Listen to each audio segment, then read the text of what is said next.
What's going on, everybody? What's going on? What's going on? What is going on? What is happening with you guys? Wait for a few more people to join up, man.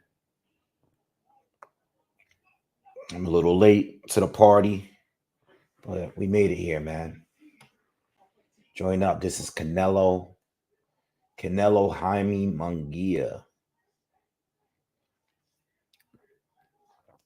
So I'll wait for a few more people to join up, man. Currently on the first fight of the actual pay-per-view, which is a very, very, very competitive fight here.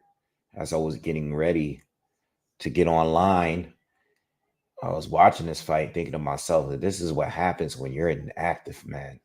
Because Stanionis is in for the fight of his life right now.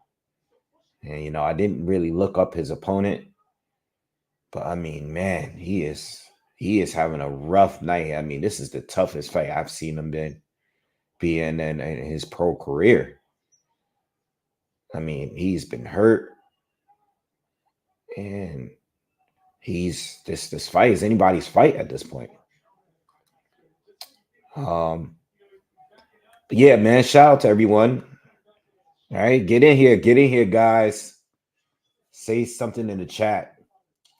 What is going on with you guys, man? Yeah, Zen, what's up, baby? What's good? Online, offline. Gabriel Sanchez, what's up, man? What's good with you guys? Romeo, what's good, man? Kendrick dropped again. Like tonight again? Nah, like, don't say that.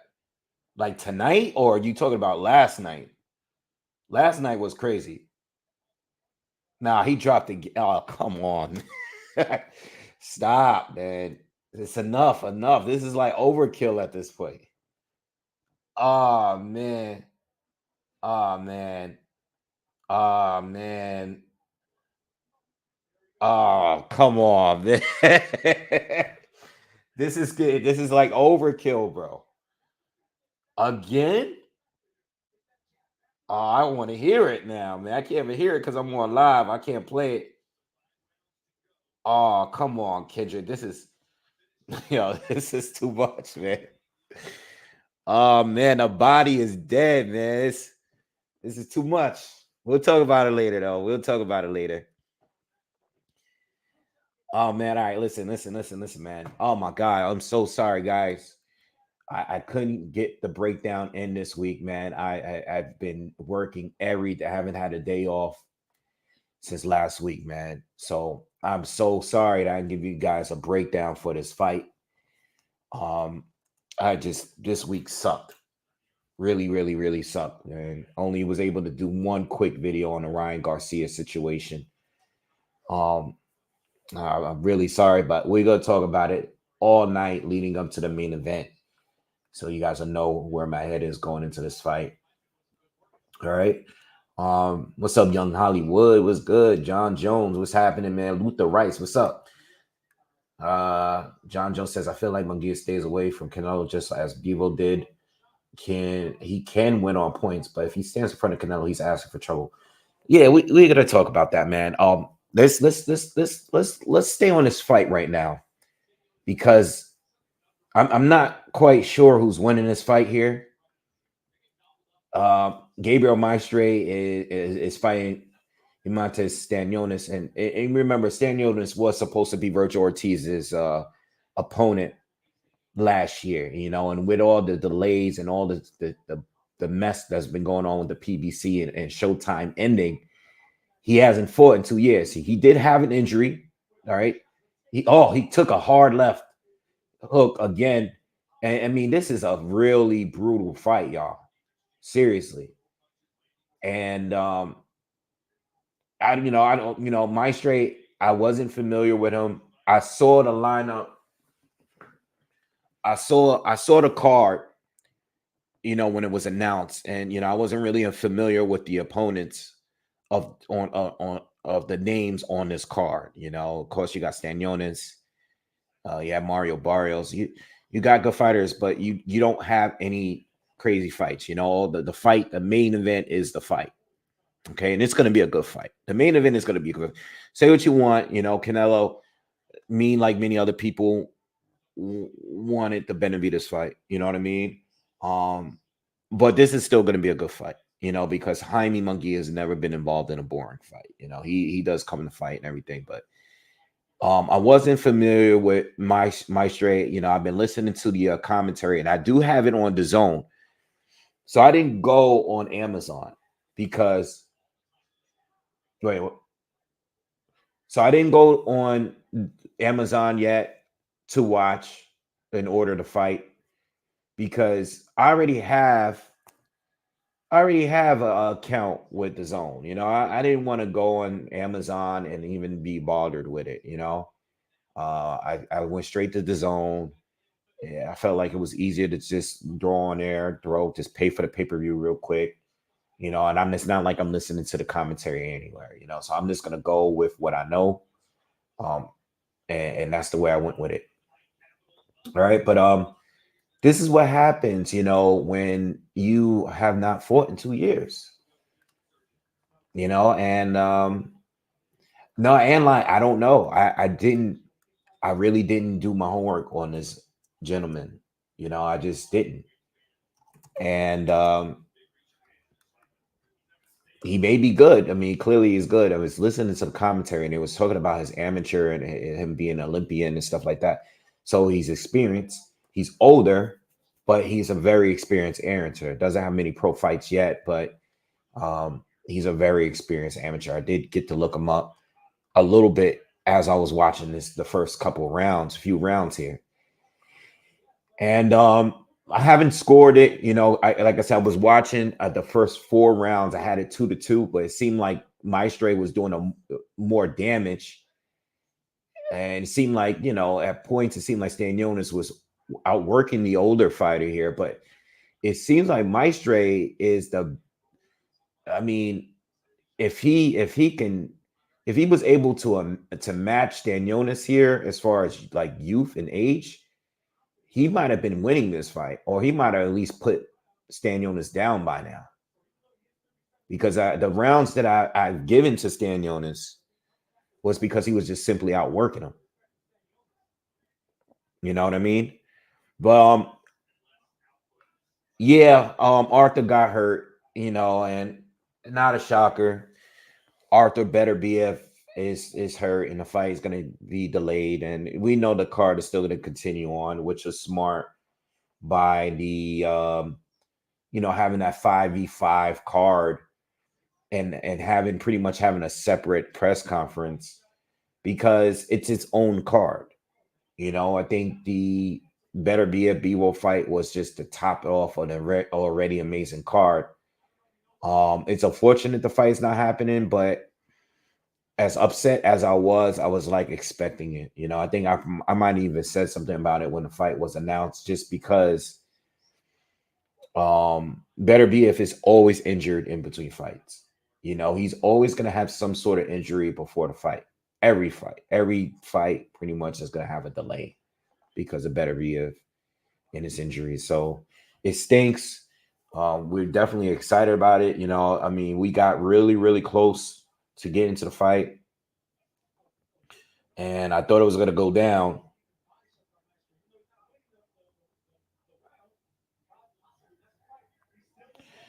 Yeah. So yeah, disappointing news. The fight will happen. I'm not going to get into the conspiracies. A lot of people feel like there's always something going on with Beterbiev, and the reasoning why he's always injured in between fights. I'm not getting into any of that because I don't know. You know, dude might just legit be injured. You know what I mean? Um, does it give him any sort of an advantage, or Bivol any sort of an advantage? Yeah, I'm thinking some people are probably going to sway their opinion a little bit because of the injury, but I don't think so. You know, whatever I decide at the very end, and I did do a pre-breakdown of the fight. Whatever I decide on at the end, I'm not going to be basing it off the injury. because the guy's always injured and he always destroys whoever he faces anyway. So I'm not going to base it on that. Yes, you could throw age in there. Age is a factor. Injuries are a factor. But at the end of the day, Better BF comes to destroy everybody he faces. So I'm gonna just leave it at that. You know what I mean? All right, but very, very competitive fight here that we got. Stanionis, I mean, this is a fight right here, man. This is a real fight, man. I don't know where this is going again. I haven't watched it enough to score it, but from what I'm seeing here, this is anybody's fight right now. We're in the 10th round. Soccer Training Club, thank you for the donation, man. I appreciate you, my guy. Salute.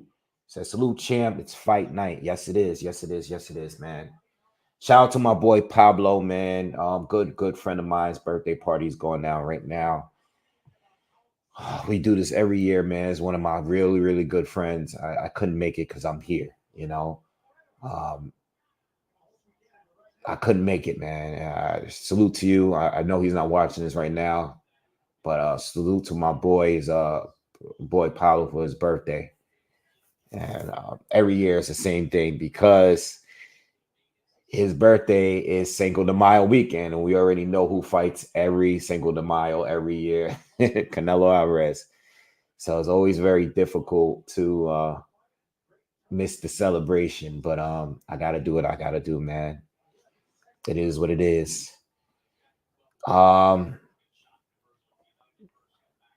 Willie, it says, what do you think about Benavidez' comment about the WBC forcing to choose a weight class? He said he wants to get in the ring if Canelo wins. I mean, to be honest, man, I didn't hear his comment on that. But to be honest, man, I don't care anymore. I think it's getting in the ring now is it's I don't care if no more. I really don't. I think there's a chance the fight can still happen, but he has a real opponent in front of him. I know Vosdick is older, but Vosdick in his prime was better than David Benavidez is. Vosdick on the night that he fought Better BF was better than David Benavidez to me. So I don't know what he's going to bring on the night of that fight, but Benavidez needs to be focused on that guy. Showing up to the fight for Canelo now doesn't matter. You're not even in the same weight division anymore. You got 175 issues to worry about. Like, you know what I mean? And I expect him to do well up there, but I don't personally care. It's pointless going into the ring now. He should have went into the ring the last 2 or 3 fights with Canelo, Philly Trees, listen, I didn't hear Kendrick's diss that he just dropped. Someone just let me know. I've been keeping my ears tuned to the social media all week, waiting, and trying to keep on top of this battle. I think Kendrick is clearly winning the battle at this point. You know what I mean? I will say the argument that I can make for Drake is that Drake's songs are easier to listen to when I'm in the car. I knock my head, like it's easy to bump. It's easy to play at any time. Whereas Kendrick, especially Meet the Grams, the most recent disc before tonight, these songs are not easy to really listen into. Like they're really true personal diss records. So I don't enjoy the music, especially that song. That song is just so personal that it's hard. I've only listened to it about 3 or 4 times just so I can break down what he said and understand everything he said. All right. So I mean, you know what's crazy? I mean, just listening to this week of this past few weeks of just the I rarely talk about hip hop on the channel, only when the topic come up, but this battle has made me want to like talk about it so much. And I've been talking about it a little bit on the channel, but I mean, Jesus, I mean, whatever you are into, whatever kind of content you create, if you listen to hip hop, I don't know how you have to be talking about this. This is so crazy, this battle, and I could really get deep into it even further because I not only am I a fan of both artists, but Drake has a long history of battles. You know what I mean? But I think Kendrick is winning. As far as the disses, Kendrick is winning by a lot at this point. But Drake makes the better diss songs as far as something to listen to, just like Duppy and just like Back to Back and the older songs too. Like I would rather listen to his disses, his previous disses than repeatedly listen to Kendrick's. It's just the Kendrick song puts me in a mood that I don't want to be in. It's depressing. All right. All right, everybody smash the like button, man. Let's get into this breakdown. I didn't give you shout out to everyone that's here. I didn't give you a breakdown. I had a very, very busy week at work. I have not been off all week. I just couldn't get to it. I did the proper amount of film study. It just couldn't get to making content this week. All I did was speak on Ryan Garcia. The reason why this fight is difficult, not difficult in the sense of like I know I'm picking Canelo to win. All right. It's not really about who I'm picking to win. I'm picking Canelo to win. But there are some questions, and the way I look at Oscar overall, not the fighter, but as a promoter and also as a matchmaker, I think the people and the fighters that are under Oscar tends to put his fighters in normally like the guys that are coming up, his future stars. He is a great matchmaker, and it's part of the reason of that is because he's a phenomenal fighter, right? I think when it comes to his fighters, he knows how to place them in situations where even if they're fights where they arguably lost, like Jaime Munguia, for example, right? Dennis Hogan, in my opinion, won that fight that night, right? But he got a gift, right? And then you had the Deverenchenko fight, which was another fight that was a lot more competitive than most people probably thought because of Deverenchenko's age at that point. Oscar is great at putting his fighters in the ring with the right guys at the right time. You know what I mean? To get the win, even if it's close. And I think Jaime Munguia was never on Canelo's level as far as skills. Never that guy. Now, from what I know, the Mexican fan base love Jaime Munguia. He gets a lot of respect, a lot of love from them.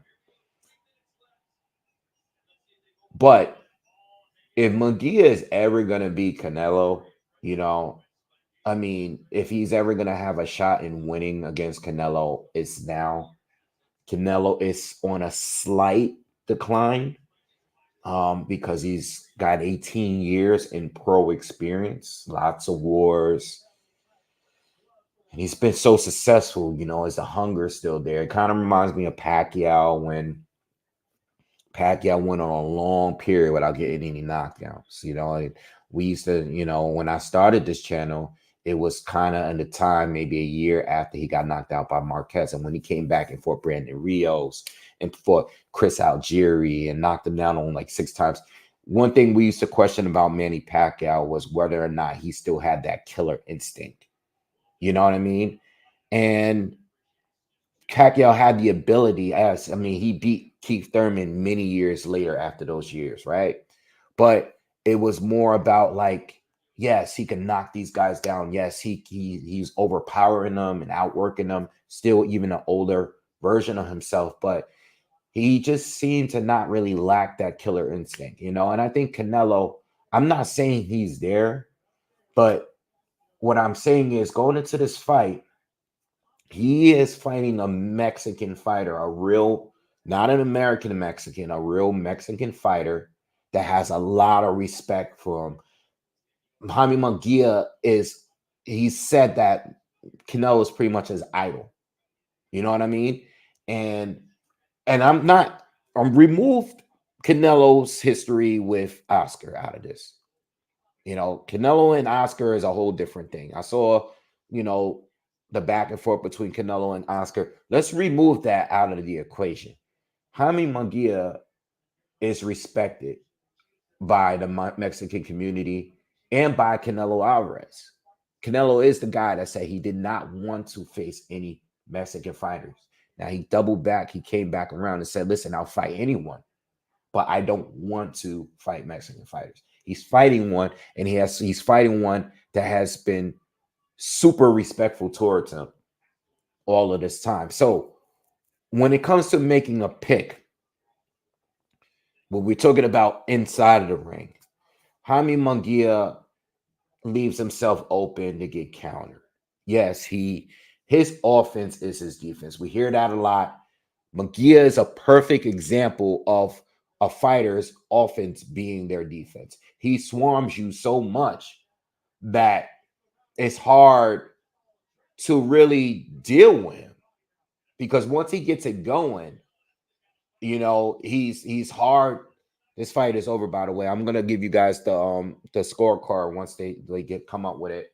But my straight looks very, very excited and confident that he won the fight. But I'll give you guys the card in a minute. What was I saying? Jaime Munguia is there to get hit. Okay. Jaime Munguia has a repetitive punch combination. You know what I mean? He's repetitive. He's definitely easy to predict. I think he has a good jab, and he showed some patience in that John Ryder fight. But that fight again was based on a lot what I said earlier when it comes to timing and matchmaking. It was the perfect time to match him up against a John Ryder. He might have beaten John Ryder in the past, but one thing that I pointed out in that breakdown was that Canelo definitely softened up John Ryder. Because even though John Ryder went the distance, even though Canelo slowed down in their fight, John Ryder took a beating in that fight. He still took it. He still took a beating. He got dropped. He was hurt badly early. I think he had a broken nose. He took more punishment. A guy that's been very durable throughout his career took a punishment from Canelo and then went on to fight Jaime in the very next fight. So with all that being said, skill for skill, I think Canelo has the tools to be able to counter Jaime with a hard shot and knock him out at some point. Maybe dropping him multiple times and eventually stopping him. That's the way I look at it. When I look at what school, like from a technical standpoint, Jaime is good. I think Jaime can definitely control a good portion of the earlier rounds just by being a little patient, by using his jab, you know, not getting too overly reckless with his combinations and stuff. But defensively, he's too poor. He's too easy to hit, you know, and I don't think, I mean, you can't sleep on him. You can't sleep on Freddie Roach, who's coaching him. You can't sleep on his hold on. 117, 111. 118, 110. 119. 109. All wide scores. Stan Jonas. Stan Jonas. Once I knew the score, once I saw that the scorecards were wide, I was already like, yeah, Stan Jonas got it. Yeah, they're not gonna give it. Once I heard the scorecards was like that, I was like, yeah, they're gonna give it to their guy. And you know, again, I wasn't scoring it round by round, but I know that Stan Jonas looked like he was having issues throughout the entire fight. All right. Trey P, thank you for the donation. He says so many boxing channels say anything for views. Thank you for not going in a route of sensationalism. Thank you for even saying that, because again, I made that video not too long ago talking about this, and it's definitely, I will never go in here and just make anything for views. Okay. Clickbait, no clickbait. I will have my face in the thumbnails of my videos. All right. I'm not out here trying to get views and just putting up anything, lies, whatever, just to get views. I'm not doing it. Unfortunately, though, everybody else is. So it's kind of hard to compete when in that area, In that area, it's hard to compete, but it's also cool because I want to keep my followers that I have. I want to gain more subscribers, but I want to keep my subscribers too, like the guys that's always here. So I think that's more important to me. Like I know I like having a core um like supporting like following. You know what I mean? I want to get new viewers, but I don't want to have to subject to making clickbait content. I don't want to do that. And there's a lot of money on YouTube, a lot of money, and I'm not gonna do that. I can't do it. I just can't. All my reactions are real, and I'm not gonna entertain any fake rumors and fake news, and come up with bullshit theories, that some other people do it. And listen, I get it, man. It's the money. It's the money, man. When people click first because they see that thumbnail or they see that title to your video, I get it. I get why people are doing it because there's a lot of money on this shit. But I refuse to do it. I just can't do it. I can't do it, man. But thank you for donating, man. And shout out to all the supporters of the channel, man. I appreciate you guys. But going back to what I was saying, man, it's hard really to pick how this fight is going to play out because I think Canelo is going to win. I'm not sure if it's going to be by stoppage. I put a little bit on Canelo winning by stoppage. I even put a little bit on the draw. I do think that if the fight is close, it goes the distance, and Munguia might have edged the fight out, I think it would be a draw. I said judge because I do think that Golden Boy will always have a judge in the pocket for their fighter. I just think that. All right. That's something I believe based on the history of Oscar and his fighters. All right. Just not just him, but I think that Oscar will have a judge in there. So if the fight is competitive and it's close and it goes to decision, I think there's going to be a judge in there and whatever. So I do have a little bit money on a draw. I rarely bet on draws, but I do have one here because I think Canelo will get the win. But I think that if Jaime does a good job and convince at least half of the boxing community that he might have won this fight, I think it will be a draw. I think so. Or some kind of, and it also might be a split. So there's a lot of options if it goes the distance. If it goes the distance, I can see how Jaime might have a shot in pulling off the upset. But I'm thinking more of a draw before giving them a complete win. I think Jaime again Jaime is just too flawed defensively, and his exchanges, you got to look at the Deverenchenko fight. It's the Deverenchenko fight that really does it for me. Offensively, yes, I think he has a chance. Offensively, yes, I think he has a chance because Canelo can get outworked, and again, he's on a slight decline, in my opinion. So if this fight goes the distance, every round after the fifth round becomes tougher for Canelo, in my opinion, unless he is coming forward still and just hurting Munguia continuously. You know, Munguia has a chance. He does have a chance, but I'm still leaning on. I'm leaning on Canelo, and I think that we got to look at a few other things too. Um, Canelo being able to time to counter him, but Canelo also going to the body. And for a guy that's as aggressive as Munguia, that may be a problem too, because if you're forced to box and slow down, you might not be able to match Canelo boxing, but he needs his jab. And so does Canelo. Canelo, I think another thing, MAW, thank you. Hold on, let me read this off real quick. We appreciate that you are Genuine Wave. Subscribe, share, smash that like button, folks, and Genuine Boxing Team. Thank you. Appreciate you, man. Always. That's another thing with Canelo. You know what I haven't liked about Canelo in his most recent fights? He's not using his jab enough.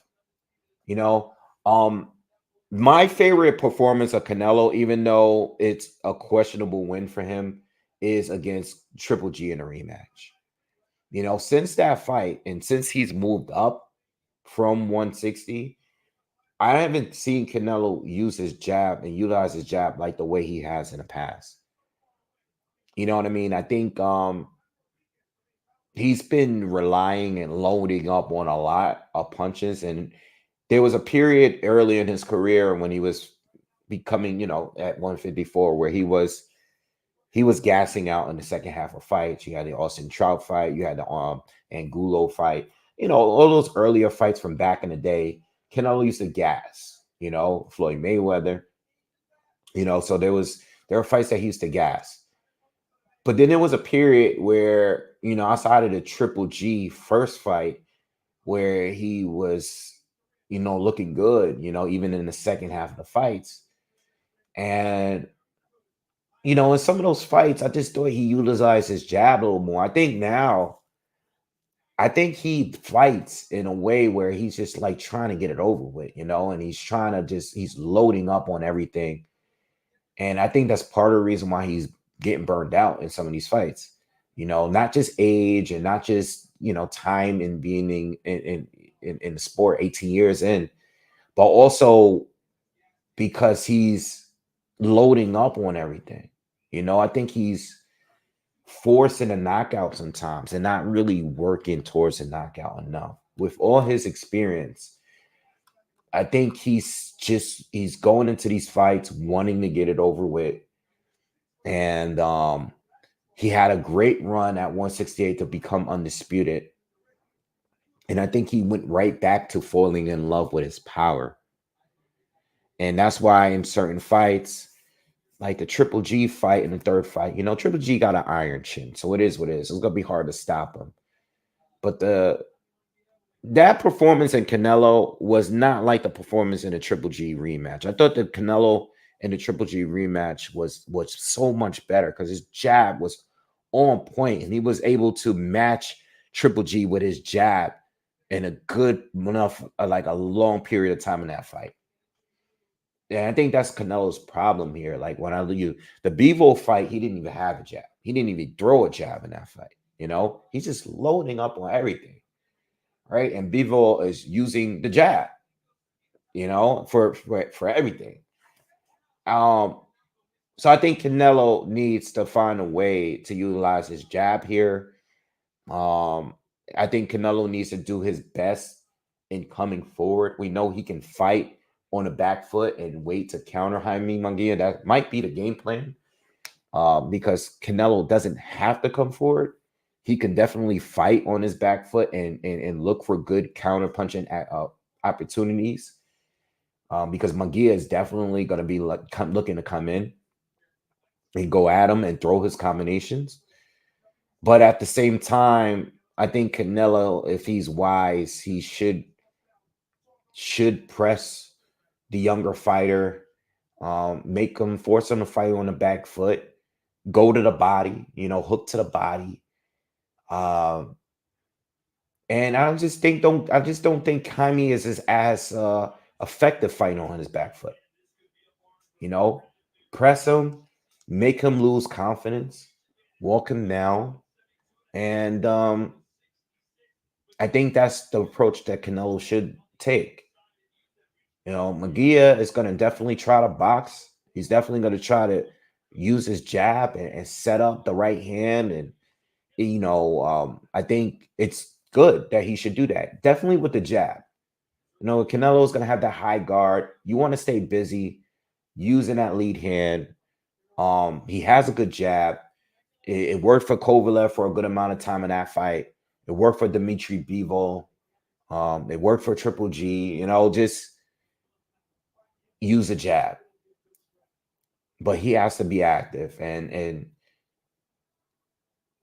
I don't know. You know, I don't know, man. It's a pretty it's difficult to determine what exactly how, you know, I got Canelo winning, but trying to determine how exactly he's gonna win is a little difficult, you know. Um Jesse Magdaleno is is taking his ring interest now. He's gonna be fighting Brandon Figueroa. All right. Is this at 126? Let me check. Brandon, yes, this is at 126. Magdaleno came in at 128 and a half at the weigh-in. I don't know. I mean, Brandon made weight at 126. So Jesse, very familiar with him. Good fighter. Um, he hasn't fought since he lost to Ray Ford last year. I remember watching that fight. Um, he was stopped by Isaac Dogbe years ago. That was also a good fight. Um, I remember watching that fight years back, but I just think I think Brandon Figueroa is going to get stoppage. You know, I think Brandon is the type of guy that he's just too relentless, man.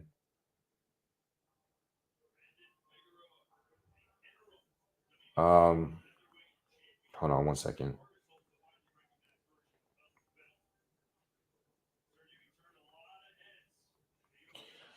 Yeah, so I got Canelo by knockout. Uh I got Canelo by knockout, man. And I actually put a little bit on the draw as well. All right.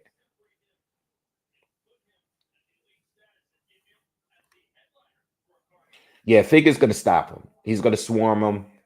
And I think Fig is gonna get him out of here within 7, you know. I didn't look at the let me go on FanDuel real quick and see how much of a favorite brand it is, because I didn't even look at the other.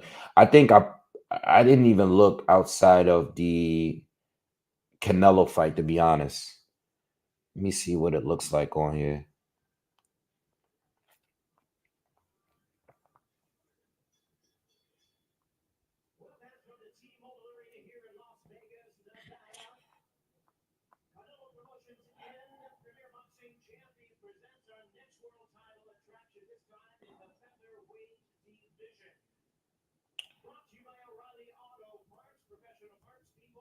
Um,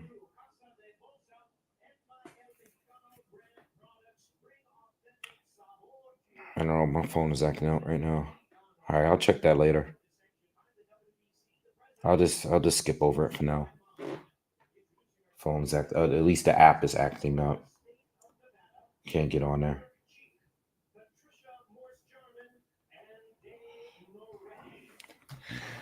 But yeah, I got Figueroa. I think Figueroa is gonna swarm him and just beat him with activity, you know, and I don't see it really going past 7. All right, I just think Figueroa, you know, he's a beast. He's gonna start out fast, and he's so durable. You know what I mean? Jesse's a good fighter, but he's not a good enough boxer to me to be able to get out of the way of Brandon for too long. you know. But we'll see. Yeah, I talked about better BF earlier. It's unfortunately it's unfortunate, but better BF is always injured leading up to a fight or in between fights. He's always injured. All right, so there's no surprise there. But like I said earlier, it doesn't change. I didn't come with the final decision on who's gonna win that fight, but it's not gonna change. Him being injured is not gonna change anything, for me, because he's always injured. And he always destroys whoever he fights anyway, so it doesn't really matter.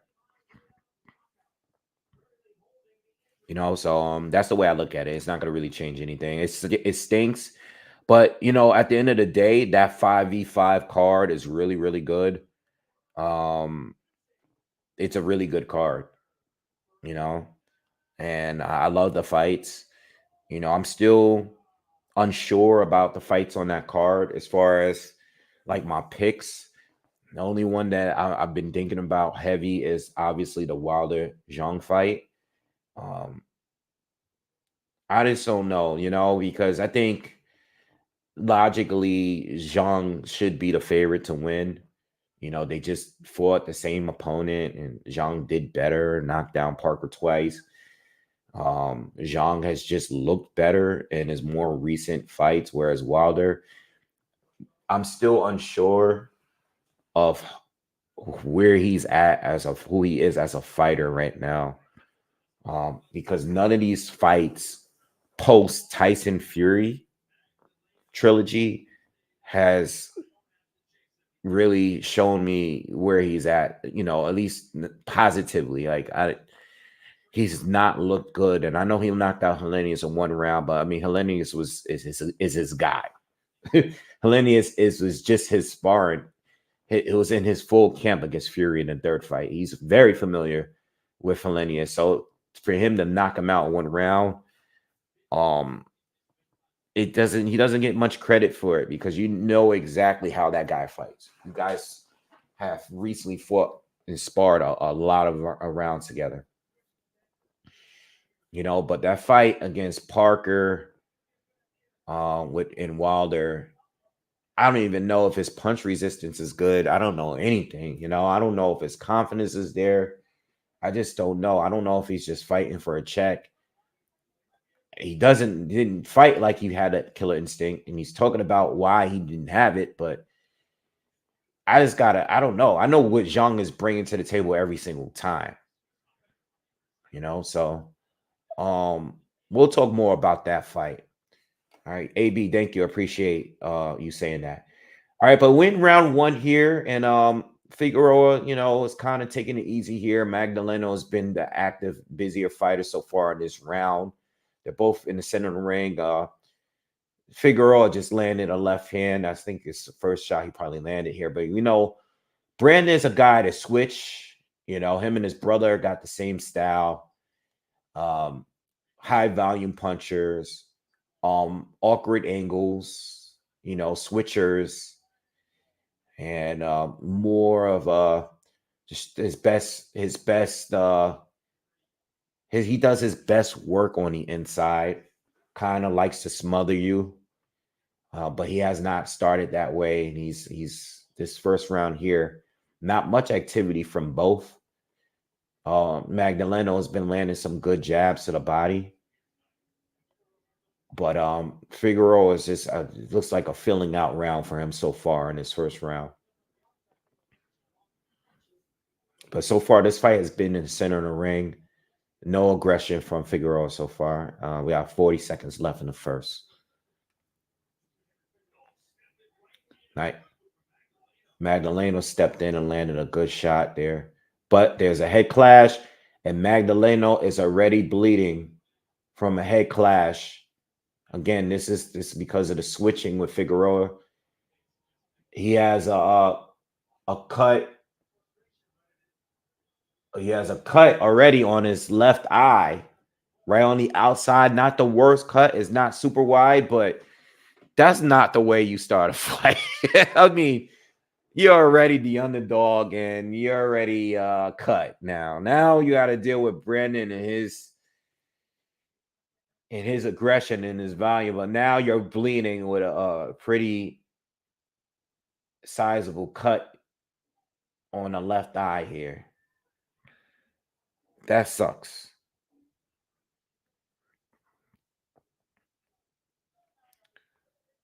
Oh man, what is up with this app? How do you get to the other fights?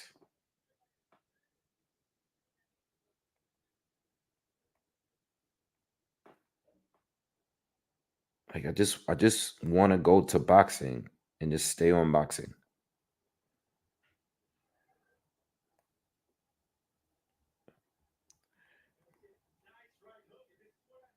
All right. Uh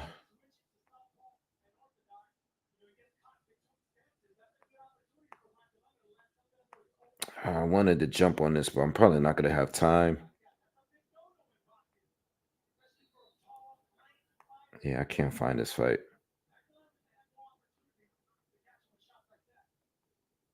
All right. Whatever. I don't care. Yeah, I can't find it. Does he get the into the does Wilder get into the title conversation if he wins? Nah, but he gets into the back into the the Anthony Joshua conversation. I think if he wins, there's a lot of top fighters right now that's not champs. Um, and I think that he gets into the conversation of a big fight again with one of these guys somewhere. But you got to remember Turkey Al Sheikh is looking to make Jared Anderson Wilder in September. Okay. Now I don't know if Wilder's going to take that fight if he does win, but I think if he is to beat Zhang and then fight Jared Anderson and beat him as well, he'll definitely be in position to talk about championship. But we got to see what he got. You know.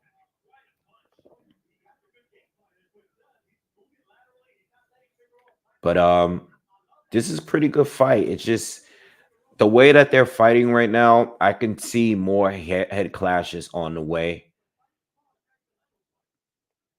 and but Magdaleno is having a good first and second round here. Magdaleno is doing a good job using the ring and keeping them. As soon as they get in close, Magdaleno has been doing a good job tying up and stopping Brandon from smothering him. I don't know how long he can keep this going, but this is so far these first two rounds he's doing a good job, and he hasn't taken outside of the cut from the head clash. He hasn't taken that much punishment yet from Figueroa here.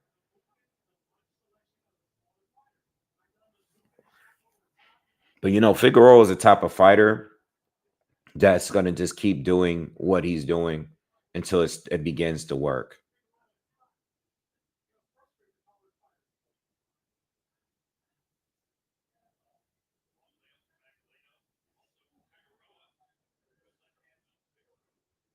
Yeah, Figueroa landed a left hand there and a right.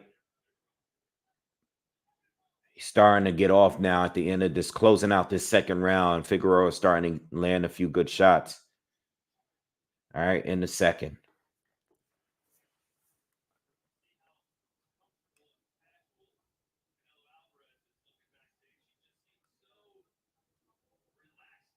Another thing is too, I know Munguia got hurt a lot against Deverenchenko, but it really depends on how his chin holds up.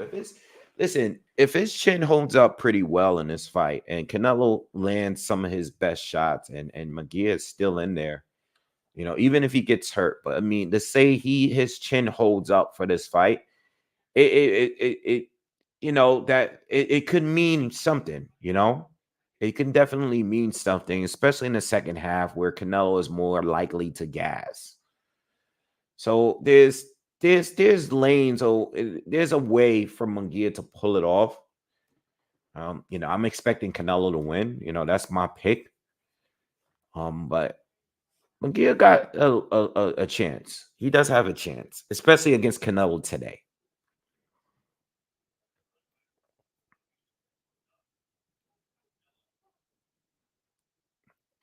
When's the last time? I was thinking Canelo has fought guys like that was pretty aggressive. I think Triple G was the last real pressure fighter that he's fought. Excuse me. But he was an intelligent, technical pressure fighter, right? So I wouldn't compare Munguia to him. But who was the last really aggressive opponent that Canelo fought? Was it James Kirkland?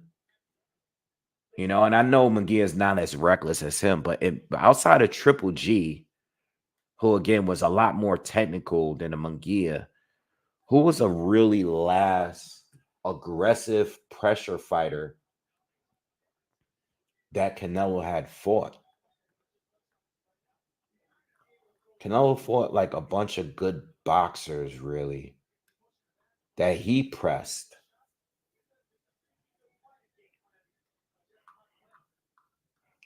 I mean, when I think of Floyd, when I think of Lara, think of Plant, Saunders, I can't really think of anybody outside of James Kirkland that was like really, really aggressive outside of Triple G. I don't want to say Triple G. Triple G is him, but Triple G is a very technical fighter. You know what I mean? He's a very intelligent, technical pressure fighter. I wouldn't consider Munguia being that, but I don't consider Munguia being as reckless as James Kirkland. Like James Kirkland, on a scale from 1 to 10, Kirkland's defense is a 0. Whereas Triple G doesn't have great defense, but it was good enough. Plus, Triple G has probably had the best. He probably has the best chin in boxing during his generation. Probably had the best chin. I mean, the guy's never really been hurt outside of taking a few good shots to the body. He's never really badly been hurt. All right, what's up, Maker? So I would say James Kirkland. I'm looking at his resume here, and it would have to be Kirkland. Everybody else was a boxing match going all the way down, and Kirkland was the last pressure fighter that he's fought outside of Triple G. This is definitely a much different fight than Canelo's recent fights. All Canelo's recent fights has been against good boxers that pretty much try to outbox him. Much better fight to me though than Charlo, Ryder. I would even say Triple G in a third and trilogy fight. I would favor Munguia's chances tonight over Triple G's chances back in 2022. So I like Munguia's chances over the majority of opponents that Canelo has faced in recent years, even though it's not the number one fight I wanted to see. But I want to say at least since the Plant fight, or no, I'm sorry, since the Bivol fight, because Bivol, obviously that was a dangerous fight for Canelo even going into the fight. But I like Munguia's chances of winning here over Triple G, Trilogy, Ryder, and Jamel Charlo. No makeup. Canelo has never been dropped, but he was badly, badly hurt by Jose Miguel Cotto, the brother of Miguel Cotto. Years ago. I mean, that had to be back in like what 2011, 2010. Let me look it up. I mean, that was an old fight, but he has not been hurt. Oh, I was right, 2010. Jose Miguel Cotto was he almost stopped him, but it was like in the first or second round. Canelo recovered and beat him for the rest of the fight. But Canelo was a lot younger at that time. A lot younger, obviously, because Canelo's what 33 now. That fight was back in 2010, so well, it was like freaking 19 in that fight. But he was badly hurt. Canelo Cotto caught him with a huge shot, and he was his legs were completely shaky. That's the only time I've seen Canelo like that. You know, but look it up. It's on YouTube. I've seen it. I've seen it from back then. It's on YouTube. That fight. All right. Monroe the Great says, "What's up, my brother Wave? Do you think Frank Martin will be the most difficult and skilled fighter for Tank?" It's definitely one. Let me say this. It's definitely one of the fighters that I wanted to see Tank fight. Obviously, I've wanted other fights more than that one, over the years. But there's about 5 people at one point that I wanted to see Tank fight over Frank Martin. But Frank Martin, is good. He's solid. He's not Shakur, he's not Devin, he's not Loma, he's not Tio. But Frank Martin is one of the guys that is a good opponent, and he is a like a top contender at 135. And I also like the style matchup between the two. You know what I mean? I don't want to sit here and tell you that he's the most difficult and skilled fighter that he's fought, but he's up there, maybe a top 3 or 4. Oh, body shot from Figueroa, but that looked low, and Jesse Magdaleno is down. It's a low shot. It was definitely below the belt. Uh-oh. Oh, man. Jesse, at the bare minimum, he's going to take his time because he's still down. Referee's rushing him, like, tell him, come on, man. Yo, the ref is telling him, like, yo, get up. He's going to need time. Let's see. They're showing the replay now. Oh, yeah, that was low. Yeah. Clean right hand, right down. Very low, too. He's going to take his time. He should take his time if he's smart, finding a pressure fighter, being older.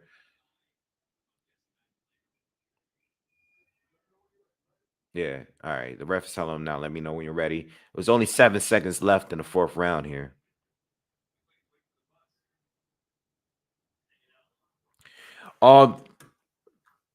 Yo, Zen said the ref don't care, bro. He absolutely doesn't, man. Yo, so somebody asked me, did I see the press? Yeah, Ralph. What's up, Ralph? What's up, man? I did see the presser, and I saw a couple of the interviews. Looked like Jesse is ready to go back. He's ready to go. All right. So, all right, this round is coming to a close.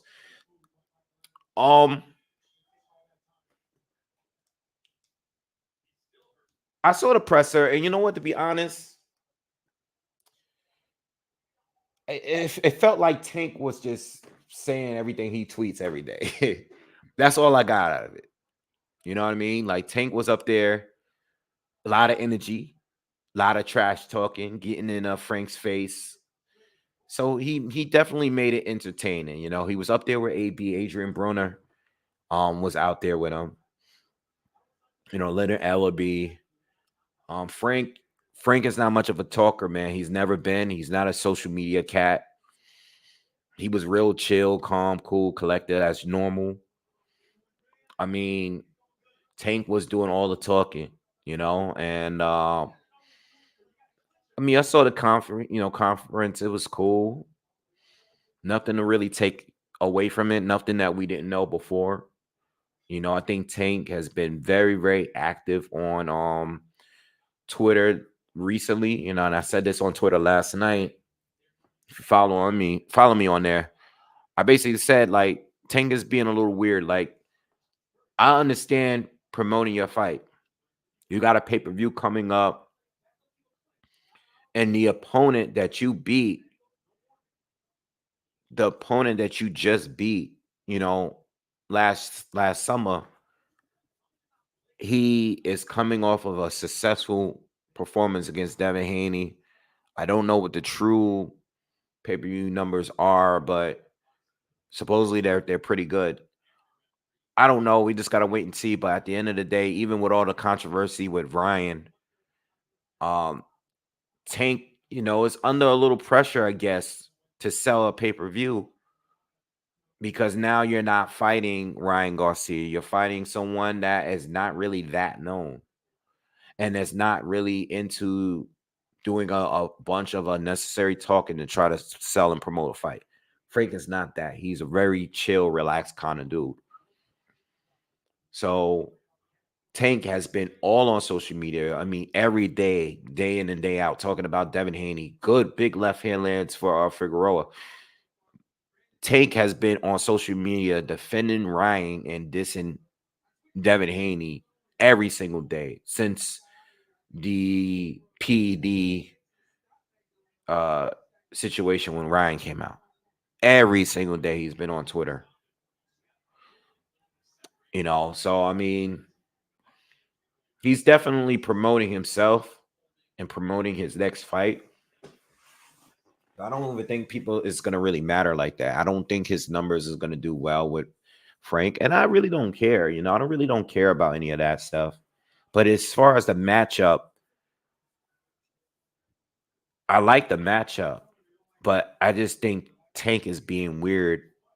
I've never seen him on Twitter that much. I've seen him on Twitter. We know he always beats with Floyd before every fight.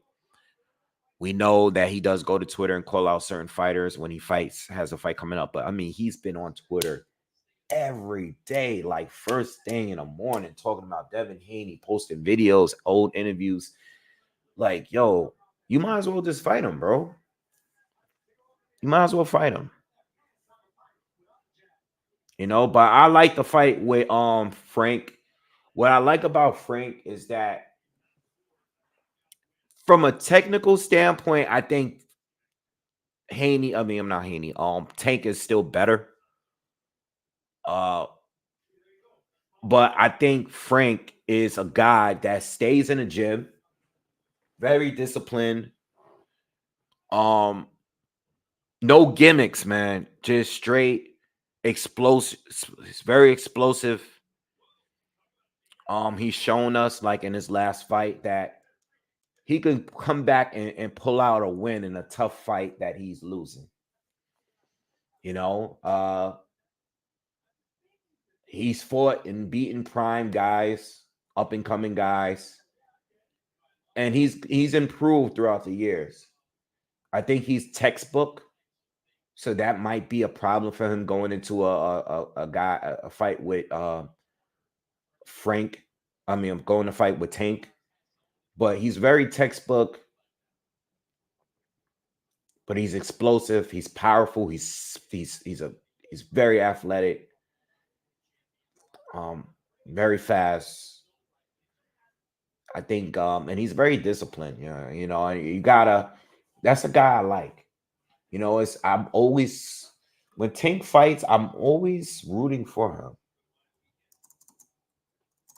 Now, I'm not saying I'm rooting against him in this fight, but Frank is a guy that I would like to see win. So I'm a big Tank fan, even though I criticize him a lot. I'm a big Tank fan. I've never rooted against him before in a fight. But Frank is a guy I would like to see win. If he is gonna win, I would be happy for him. Legit. 'Cause I like Frank. Like he's kind of just chill. You know, he doesn't really do the extra talk.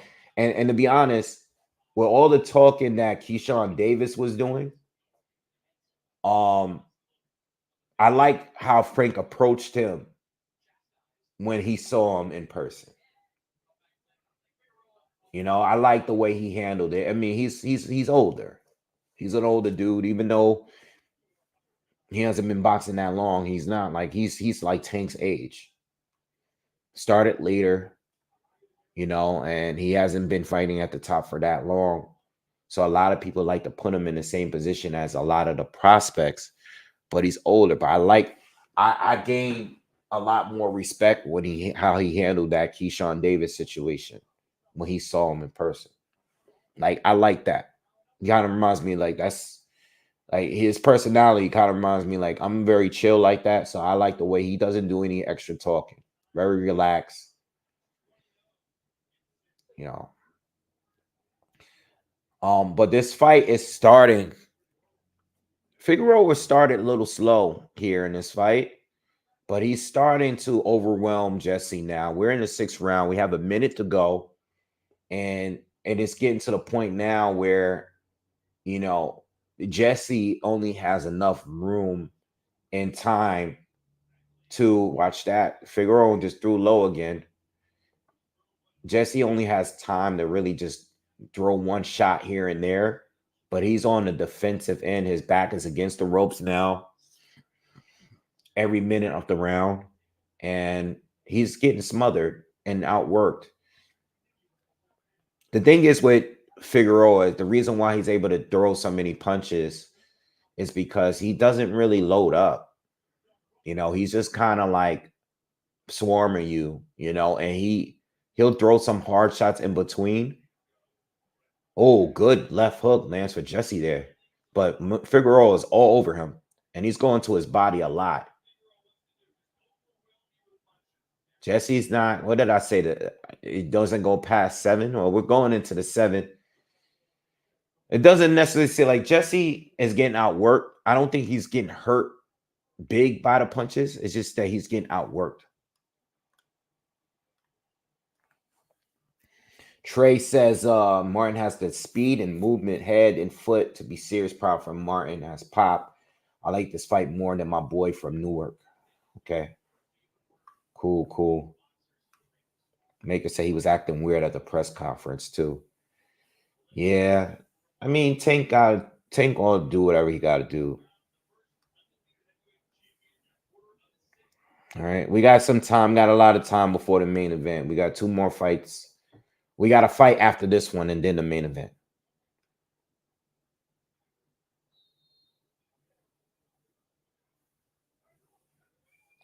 High News says Ryan is a bigger draw than Tank. That makes Tank act like that. Not sure what you really asking. What I'm saying is that Tank is trying to sell his fight, and that's part of the reason why I think he's more active on social media now than he's normally is. You know, and I think he's just because, like I said earlier, he has an opponent where he's kind of really chill and kind of relaxed. He's not going to do much talking. And this is Tank's first fight since the last pay-per-view he was involved in. So, with that being said, yes, I think the antics are up for this fight here because they want to do well on a pay-per-view because they don't have a big name that's going to help sell the fight like Ryan Garcia. You know what I mean? So that's the way I look at it. Sup, Monroe says, Wave, you the first person I thought about when Better Be It versus Bivol got performed. Every Better Be It fight gets performed. Yeah. Every fight. Yeah. It's gonna happen. It's inevitable. You know what I mean? It's gonna happen. So, it is what it is, man. You know what?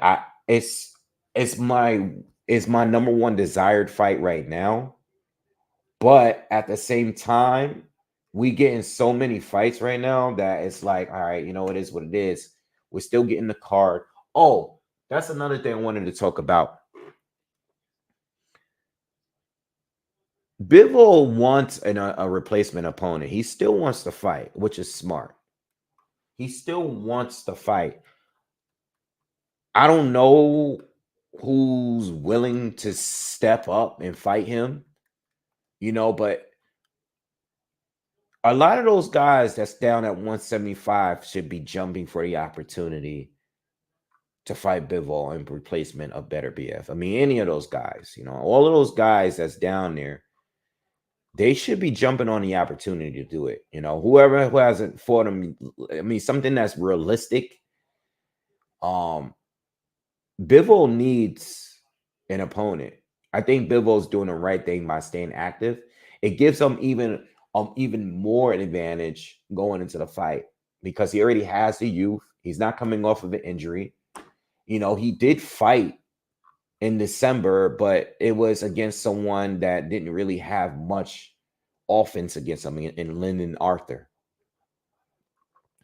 So with that being said, all of these guys at light heavy should be jumping on the opportunity. If you're Joshua Buatsi, if you're I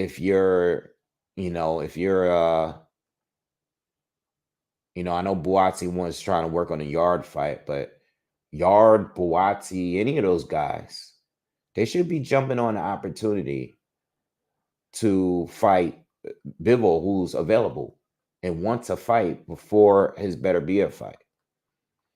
Even if Callum Smith just lost to Better BF, but all of these guys should be looking for an opportunity. Jump in and jump on that opportunity there. Dan and Zeus, all of those guys should be looking for an opportunity.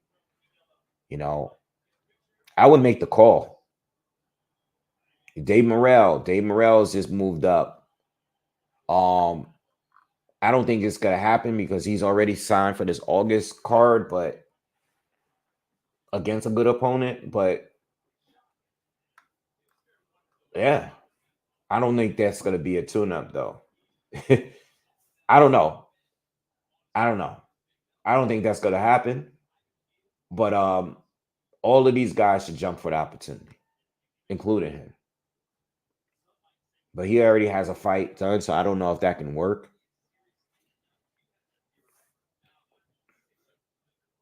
But I think, I know I named a lot of people, but to be honest, I can't see many fighters doing it. I don't see it being Buatsi. I don't see it being some of these guys that I named simply because it's going to be like a more of a stay busy fight instead of a fight that he can possibly lose. You know what I mean?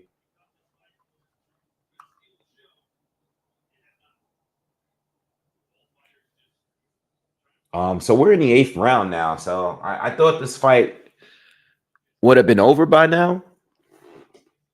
But Jesse's doing a good job of keeping himself alive in there. And that's because Brandon, even though he's being very aggressive and physical, he's not landing that many clean punches. You know what I mean? And again, a lot of these are tappity tap punches, and he'll mix some heavy shots, especially the ones to the body. It seems like whenever he throws a body, those are the punches that he's loading up on a little bit more. But he's just not landing many clean punches. He's just throwing a lot of punches. And Magdaleno is not throwing a lot, but he's definitely landing a lot of the punches he's throwing. It's just not having much of an effect on Brandon. Not a great showing from Brandon though so far in this fight. I mean, he always gets hit a lot, but offensively, not really that great here. And I got to give the credit to Jesse because he's just not on the defensive side. He's blocking a lot of these punches. So even though he's getting outworked here, he's keeping himself in the fight because he's throwing just enough to get Figueroa's respect. And for him to have a cut from a head clash in the first round and still be doing this well against him, it says a lot. It does say a lot. But Magdaleno's doing a good job landing and being accurate here. I mean, this 8th round could even you could make an argument that this could be his round just because of the amount of times he's landed. He's landed almost everything he's thrown in this round. Figueroa caught him right there, backed him up. All right, 8th round is done. Monroe says, wait, what do you think about Wilder versus Jared Anderson? At this point, I got Jared Anderson beating Wilder after the loss of Parker. I can answer that after the Young fight. The reason why I say that, I'm just not trying to escape the answer, because I believe Wilder, since the Fury trilogy, has not shown a killer instinct. Yes, he did knock out Helenius in 1 round, but Wilder fought differently against Helenius and Parker. He's using all this extra amount of lateral movement, you know, just all this movement he was doing in those 2 fights doesn't cut it for me. So I gotta see how he looks against Helenius. I mean, I'm sorry, not Helenius. Zhang. If he can beat Zhang and look strong doing it, you know what I mean? I mean, he might fight Jared Anderson even if he loses. But if he looks like he's still got that killer instinct, like if the old Wilder, if even if he's older now, if he at least takes the fight to a point where he's trying to get the KO, he's letting his hands go a little bit more, and then I do think he'll still have a chance against Jared Anderson, you know, even in defeat. But he has to show me that he's got that killer instinct in this fight. If he's still fighting like he's nervous to get hit, you know, I don't know. Then I think a lot of these fighters are gonna run through him right now. You know, but Zhang, one thing about Zhang, what is a disadvantage for Zhang is that he's just not, he doesn't have the quick feet like Parker. He doesn't have the punch output, but Zhang got a really big left hand. I mean, a really big punch. And I don't think Wilder at this point in his career can take that punch, you know, and I would have to say that punch resistance wise, I got to go with Zhang. You know, I know Wilder got a crazy right hand, but punch resistance wise, I would give it to Zhang. I can't see Wilder taking too many of those sweeping right hooks or that straight left. Too many of those is gonna put him down, you know. Because if Fury can do what he did, and even Parker, you know, Parker had a couple of moments in that fight. Zhang lands clean like that, I could see Wilder getting hurt. Gabriel says Helenius didn't even get punched and got knocked out. Now Helenius got hit. It landed. I remember that fight, and it's so quick. I remember replaying it. He did get hit, but you know, Helenius is not durable. You know, I know he looked good against Kanowski in both of those fights. Well, if you look at Helenius in his other fights, one thing about Helenius is his head is right there. You know, offensively, when he's coming straight in, or even when he's backing up, he's either coming forward or he's leaning back. His chin is there to get hit. And Wilder knew that, and Wilder connected and beat him.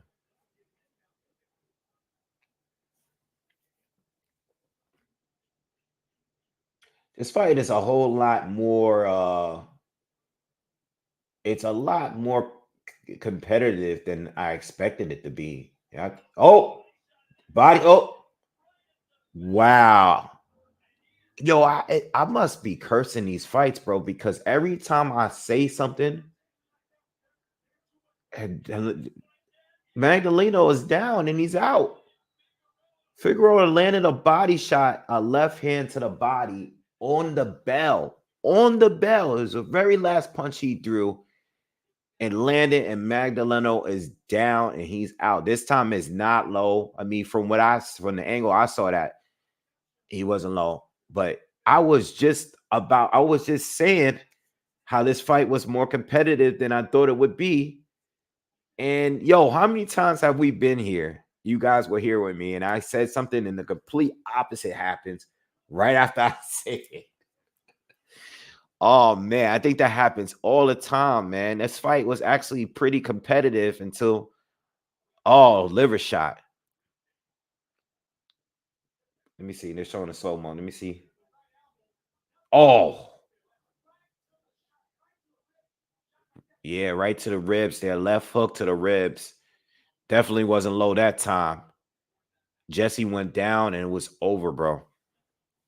All right, we got one more fight to go. We got Mario Barrios up next.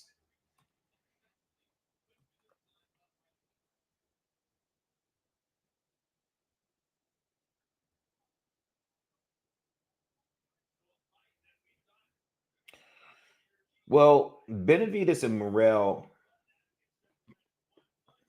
the way I look at it right now is I know Benavides is looking to fight the winner of Bivol and Better BF. But being that they're both PBC, well, I don't know if Dave Morrell is staying there, but if I'm Dave Morrell, I don't know if he's staying over there. I don't know if he's still with them. I know he's gonna be on this card, but I would like to see if Benavides can't get the winner of Bivol and Better BF, I would want those two to fight each other. You know what I mean? Because the way the division looks right now, I think we're only going to get one undisputed fight. I don't think we're going to get a rematch. And if we do get the rematch, I think some way, somehow the belts are going to be broken up.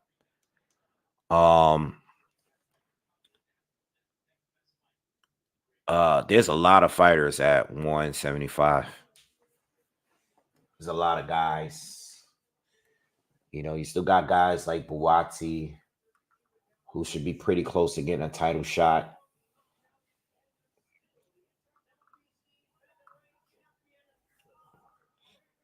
Volsdick is fighting. Yeah, that's a tough fight, man. Don't sleep on that fight, man. I know Better BF. I know Volsdick is older, but Volsdick is. Listen, man. It should be a tougher fight than the Andrade and the Plant fight, in my opinion, for Benavides. But we'll see. Maybe Volsdick is too old. We'll see. Gabriel says Munguia for the upset. We'll see. That'd be a crazy upset, man. That'd be a crazy upset. But it won't be the craziest upset we've seen.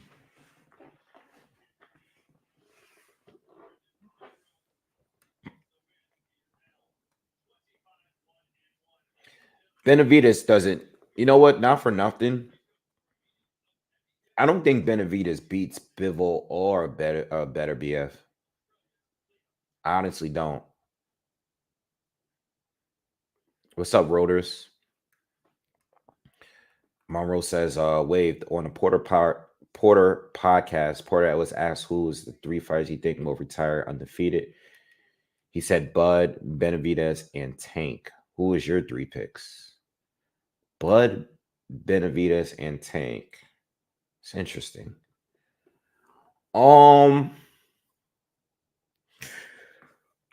Looks like right now. Oh, that's a good question.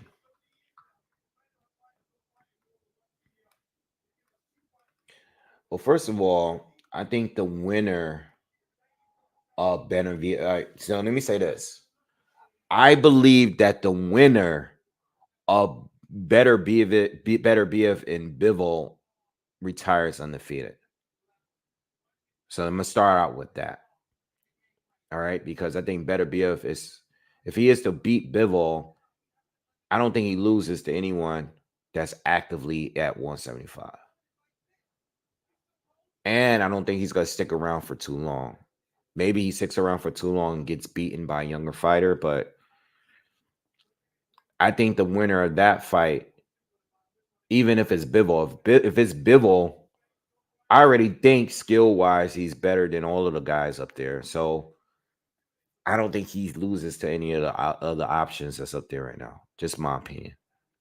So I gotta say 1A and 1B, one of those two is probably gonna retire undefeated. As far as Bud retiring undefeated, I'm not sure. I'm not sure. You guys know how I feel about 154. I don't know if he's gonna leave that division clean, especially if he ends up being a lot more busier this year and next.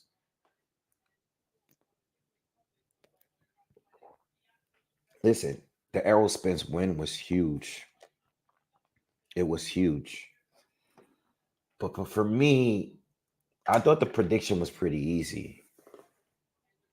Pretty obvious. And this is before all of this stuff came out about Errol. I just thought Errol's style was never right for Buds. I think some of the other fighters at 154 might be a lot more challenging for Bud. All right. So I don't know if he retires undefeated. He could, and I hope he does, but as far as Tank undefeated, I think Tank stays undefeated for as long as he's at 135.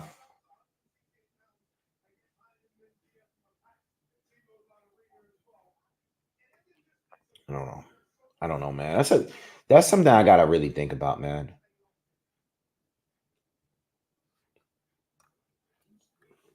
Yeah.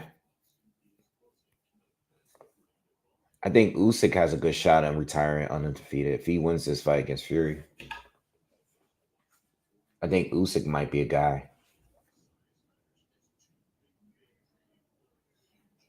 Oh, Naoya, yeah, Naoya. You know what? I should just think guys that's like pound for pound area guys. Inoue has a good chance of retiring undefeated. I don't see anyone, even at 126, beating him right now. I think where Naoya Inoue may have an issue is at 130. And, I think he's better than the guys up there, but I think that might be too big. You know what I mean? I think right now, Inoue, I would be leaning towards him beating everybody at 126.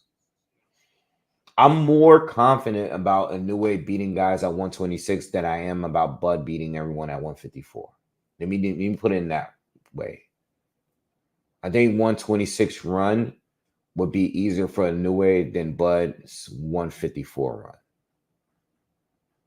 run. Especially because Bud is going to be 37 this year.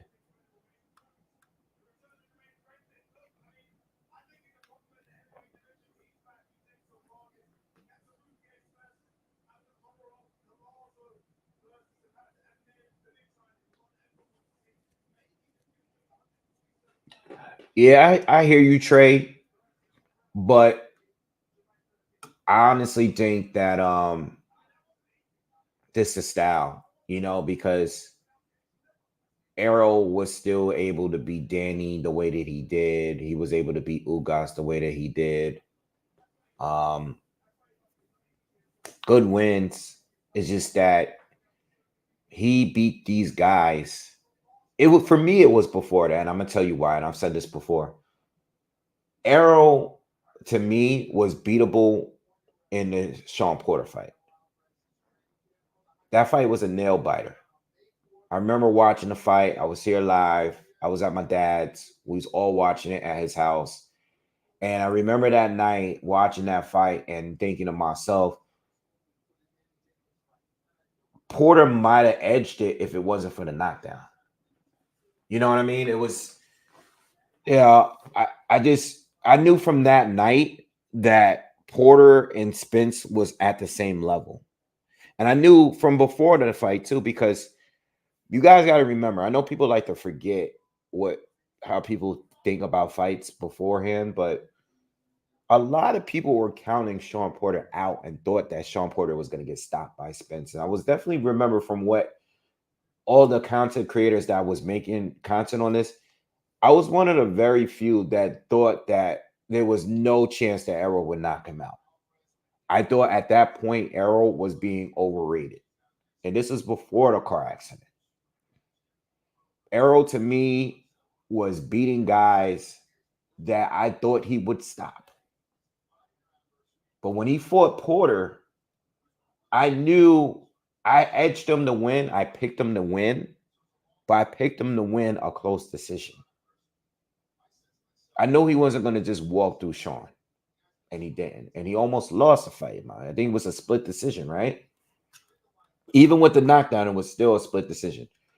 At that point, and from there on, I always thought that Errol was at that level.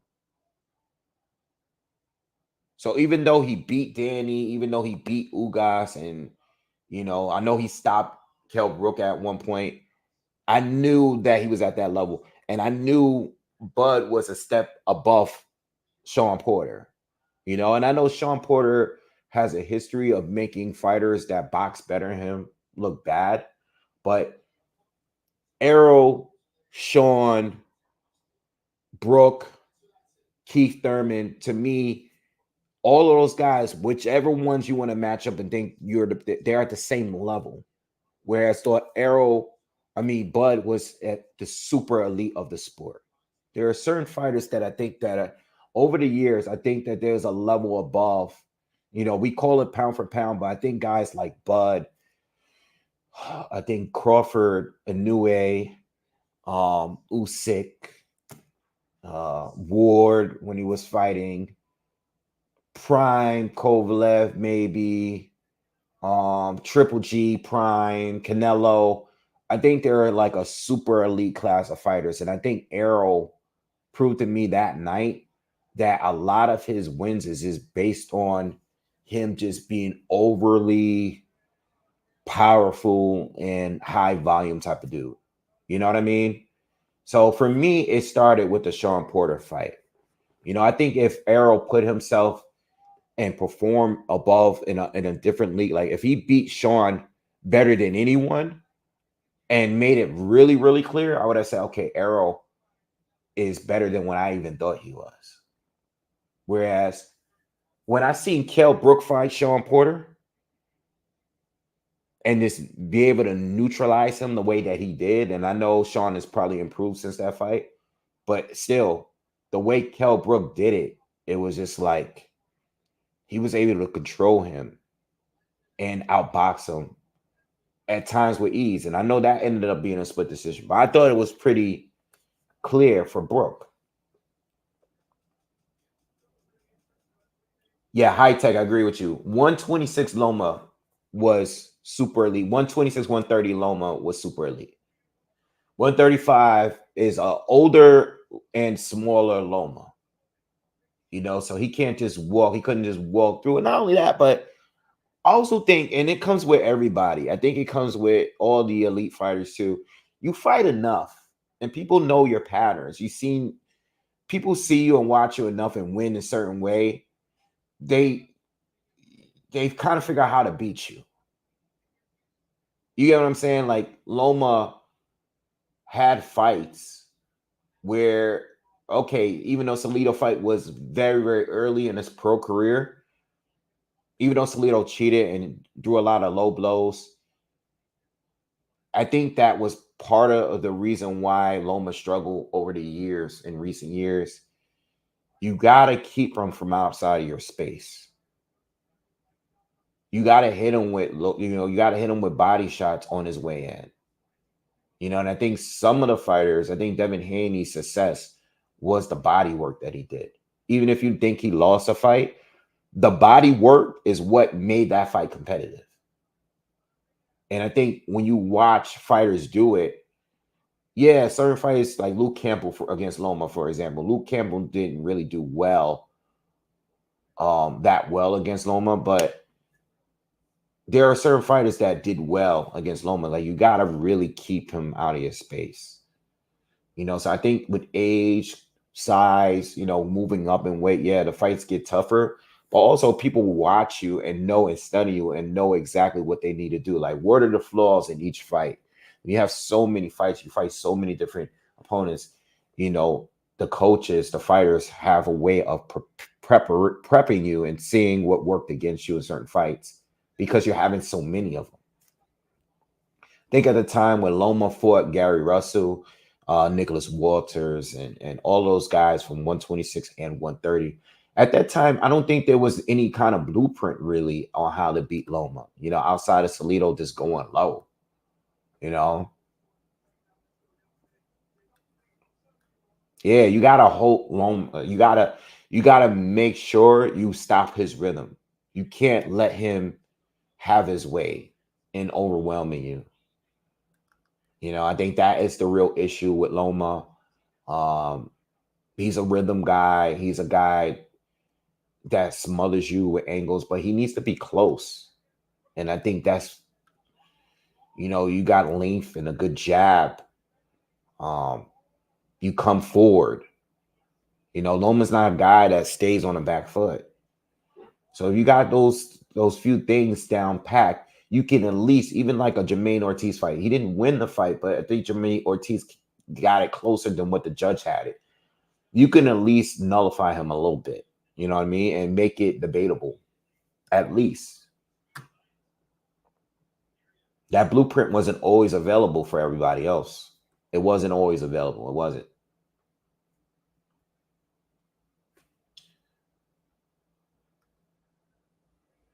But styles make fights, you know? And I think that's what it really is always going to be about. And all of these guys have their strengths and their weaknesses. And depending on who you matched up with, some of them could be a problem. I think Tim Tszyu is a problem for a lot of fighters. I think Tim Tszyu at 154 is one of those guys where even if you can beat him, you're not really going to do that well if you can't hurt him, you know, because he's so explosive and he hits so hard, you know, and we look at the knockouts and we kind of ignore exactly what he's doing. Like, he's become a very, very good counterpuncher. And he's proven to be pretty durable, especially in the last fight against Fundora. Uh, that fight with Ortiz, that fight with Virgil Ortiz is actually one of the best fights that could be made right now in all of boxing, in my opinion. I mean, that fight is up there. That fight doesn't even belong on an undercard of anybody, in my opinion. That's me personally. Like, if I could pull up to a fight, that's one of the few that I would definitely would love to pull up to. You know, and a lot of people have been asking me, hit me up in the DMs and hit me up on Twitter and stuff, asking me if I'm gonna go to the fight in August. I'm considering going again.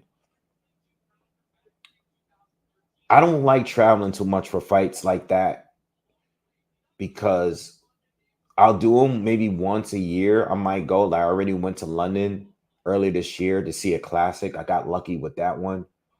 Um, but I try not to do it too much, you know, because first of all, I want to be here live for those cards. It's great for the channel, but and plus I, you know, save money. But not only that, but a lot of these fights get canceled, man. Like, look at what happened with Better BF and Bivol.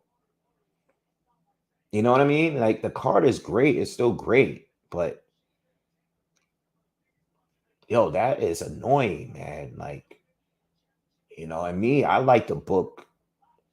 I buy tickets late, but I book trips early. And then I might buy a ticket whenever, you know, I'll just keep looking to see what great ticket opportunities I can get. You know, but I don't know. I don't know if I'm gonna do the August thing. You know, I would love to go out there and watch the fight. It's still a very good card. Um, with Bud and Madrimov. Good card, but I think Ortiz and freaking Zoo is what? That's an amazing fight. I mean, I'm surprised that's on the undercard because that's a great matchup right there. I didn't expect it. I expected to see that fight, but not right now. I didn't. I was very, very surprised to hear that fight. We was gonna get that fight next. All right. Anyway, Mario Barrios is in the ring. The next fight is about to begin. Canelo is next. So if you guys are just here waiting for the main event, we got one more fight into the main event. Um,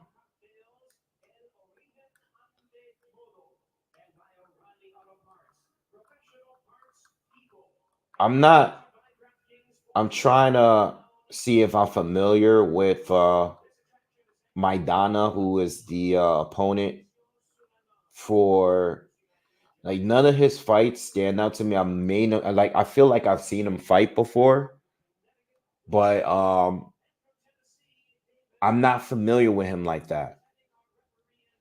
So all I know is he's a fighter from Argentina. And we already know like how they get down, man. Those guys don't play. They punch hard. They're very aggressive. So I ain't sleeping on dude. But Mario Barrios has looked phenomenal since he's moved up to 147. Even in a loss to Thurman, he was still able to hurt Thurman in the fight. And even his face got beat down, and he still kept coming forward. Much respect for that. Is this his brother? Yeah, I was assuming that he had to be related because Marcos is out there. Shout out to Marcos Maidana, man. Fucking that guy's a fucking legend, bro. That's my guy, yo. I love that dude forever. I'll forever love Marcos Maidana, yo. I swear, yo, I wish he didn't let that bag he got from Floyd get to his head. Is so many other welterweights I still wanted to see him fight after those performances against Floyd and Broner. At that moment, when he took those fights, that was his peak right there. And I know he had Doug Thurman in the past and stuff like that. He was a completely one of the best, most transformed fighters in the sport in recent years. And he left. And it was a bad look because at that point, he would have avenged some of his losses. He might have beaten Amir Khan if they had fought again. He would have definitely beaten Devin Alexander. You know what I mean? Marcos Maidana was legit. Robert Garcia transformed that fighter. One of the best transformations in the sport that we've got in the past decade or so. You know,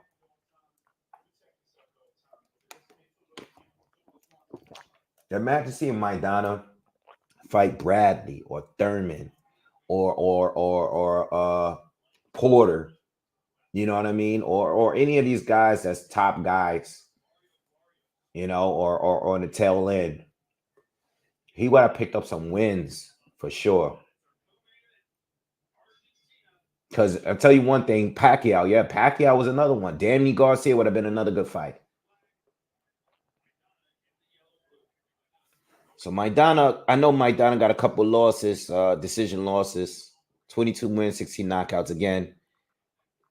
Um, I don't know. I really don't know. Like I don't remember. Maybe I probably he looked familiar, but again, I don't know if I've seen him fight before. All right, but we know Barrios. We already know how he gets down. And I think he's a much better fighter up at 147. I think he did extremely well. I think outside of Isaac Cruz, he's done the best work against Tank for sure. And he came up to 147, beat Santiago, stop Ugas. That's a fight that I'm mad that I didn't jump on that betting wise.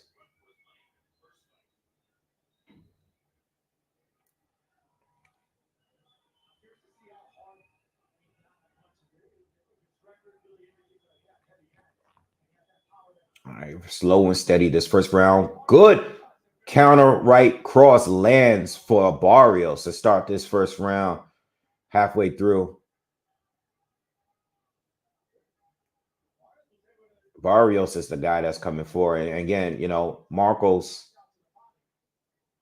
Barrios is a Barrios looks much bigger here. You know, he's definitely taller, but Barrios must have been really, really draining himself to make 140. I mean, you ever see a guy, you know, a guy could be fighting at division, move up, and then out of nowhere, they're like bigger than everybody else in the division. Not saying he's bigger than everybody, but Barrios, I mean, even in the Thurman fight, you know, I just was kind of surprised at his size there at 147. Like, he's a really healthy 147 fighter. You know, some of the other guys at 147 are definitely small, but looking at these two here side by side, Barrios is at a weight he's supposed to be at. Because 140, he definitely had to be draining himself to make weight down there.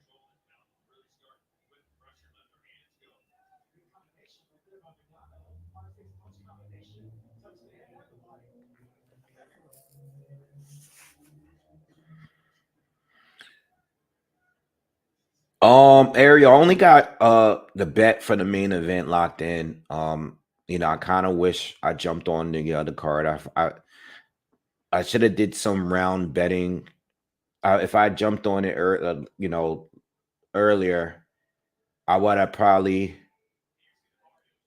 did a 7-9 bet for Figueroa. You know, but I didn't. It was too late. Uh, what was the first fight? Who fought in the first fight? I already forgot. The opening fight, Stan Jonas. Yeah, I wouldn't have touched that fight because I didn't know his opponent at all. I wouldn't have touched this one either because I didn't know Maidana's brother at all. Never seen him fight. And for Canelo, I have Canelo by KO, straight up, no rounds betting, just straight KO. I locked that in like maybe a couple weeks ago. I think I get a plus. See, I get a plus 220. And I also have uh I have a draw in play. I threw a little bit down on a draw. So I have, yeah, I have Canelo for the plus 210 on the KO. And I have a little bit on the draw just in case. Like I said, I think if Jaime does look good against Canelo and the majority of the boxing public feels he edged it, I think it may be a draw instead of a win. I just can't see them giving Jaime the actual win. So that's all I got. I got a plus 1600 on that. But again, I'm not a heavy better gambler. Put a little money down here and there. Yeah, Maidana got that Mayweather money, and you know what? That Mayweather money was good at that time. I'm sure he's kicking himself because that million or a couple million he got from those fights, he probably would have made a lot more money after that fight. You know what I mean? He probably would have made a lot more money if he had kept fighting. You know,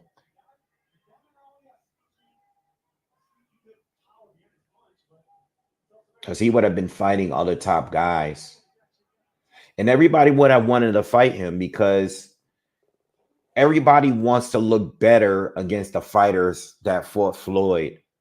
You know what I mean? When you're a Floyd opponent, you know, I mean, look how many fights Robert Guerrero had after that fight with Floyd. You know what I mean? Like, everyone is gonna look and want to compare you beat the undefeated Adrian Broner, and you nearly beat Floyd Mayweather. You nearly I mean you did better than Canelo. He did better than Pacquiao.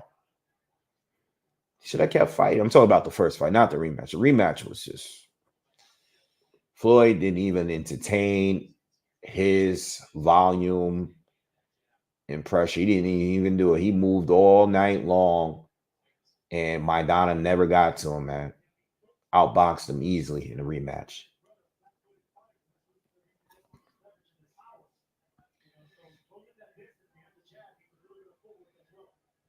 Got Barrios here. It's in control. It's been in control in this fight, but Maidana is starting to open up here towards the end of the second, last 30 seconds in this round specifically. Starting to open up and land some heavy shots here. And Luther said Maidana made money, ate the whole Argentina.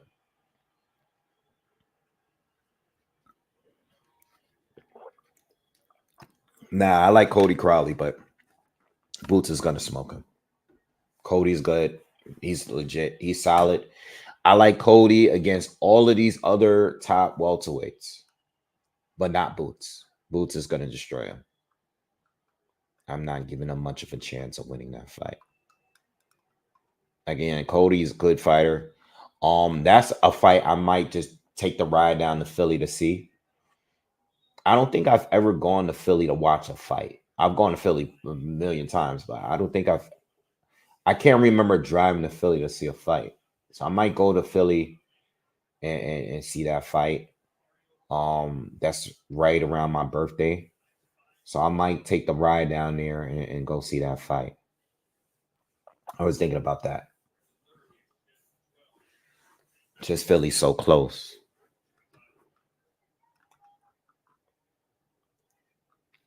That's another thing too. I do think Boots got it.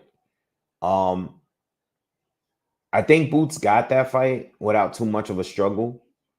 But you know, a lot of fighters when they go back home, they tend to struggle in the fights where they like the fighters that haven't been home in a while and they finally go back.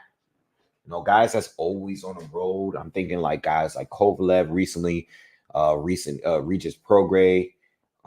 There's been a lot of fighters that are normally on the road that finally get their fight back at home and they don't perform as good. I think like the pressure of performing at home is probably oh, Barrios got him down. And Maidana looks hurt, man, but he's gonna get up in the third round. We're in the third round here. Is that Crawford out there?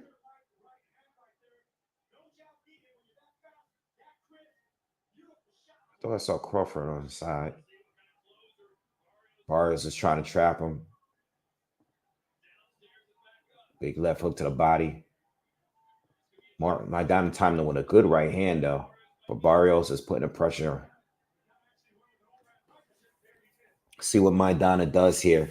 Maidana is still trying to catch him with a good trap. But he doesn't look like he's still hurt by it though.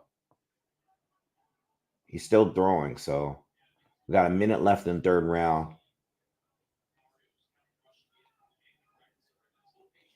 Yeah, Barrios is a top guy at 147. I don't think anyone beats Boots at 147 at this point. But I think outside of Boots, I think Barrios has an opportunity here to become a champion at 147 now. You know, when Bud passes up those titles, Mario Barrios should definitely be one of the guys to get a title. Probably at some point, maybe in his very next fight.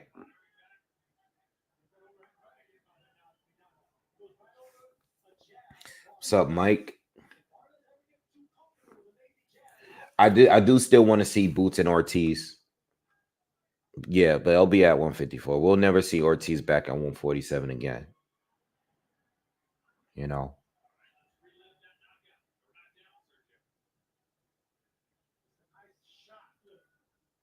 Good right cross lands for Barrios that puts Maidana down. Yeah.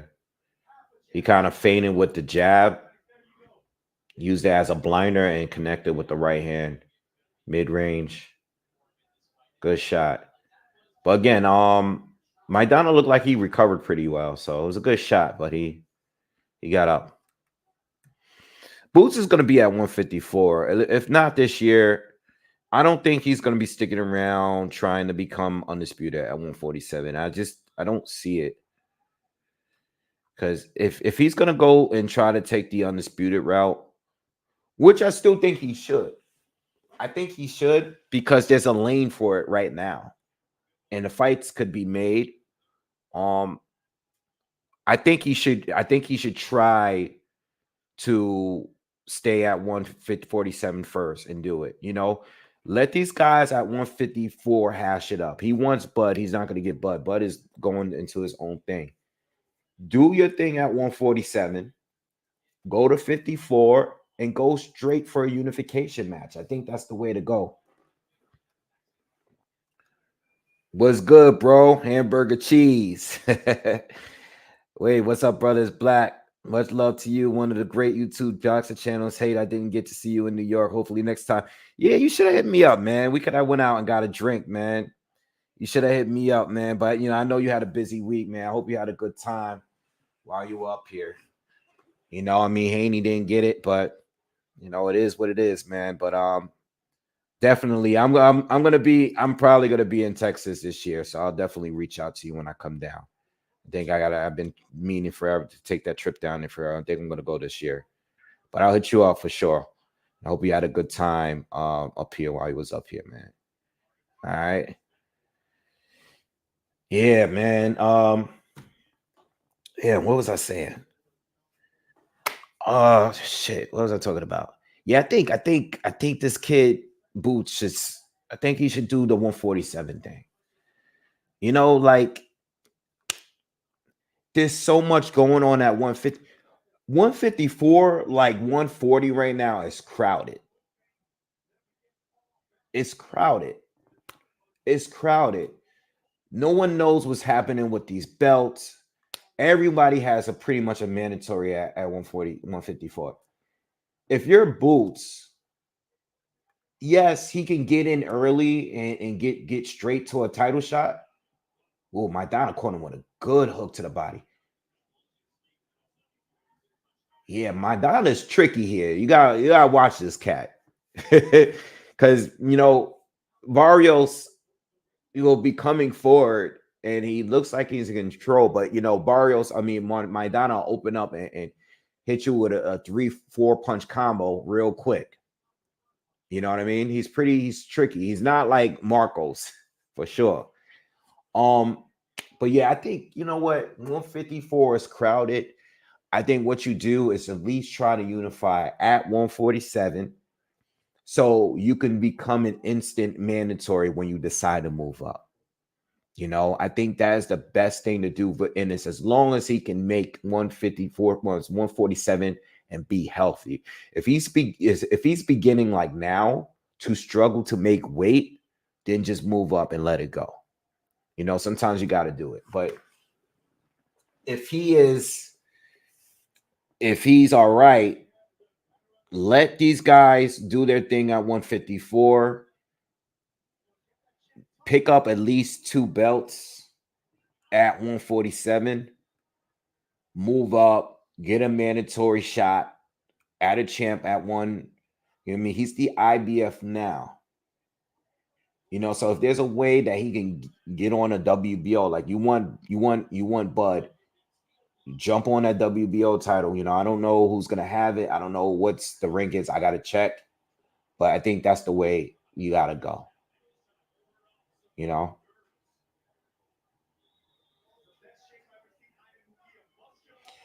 you got Virgil being Tim Tszyu. Yeah, listen, I think it's 50-50 at this point.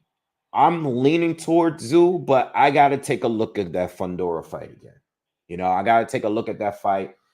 What I really have a problem with is that Virgil kind of went to 154 out of nowhere.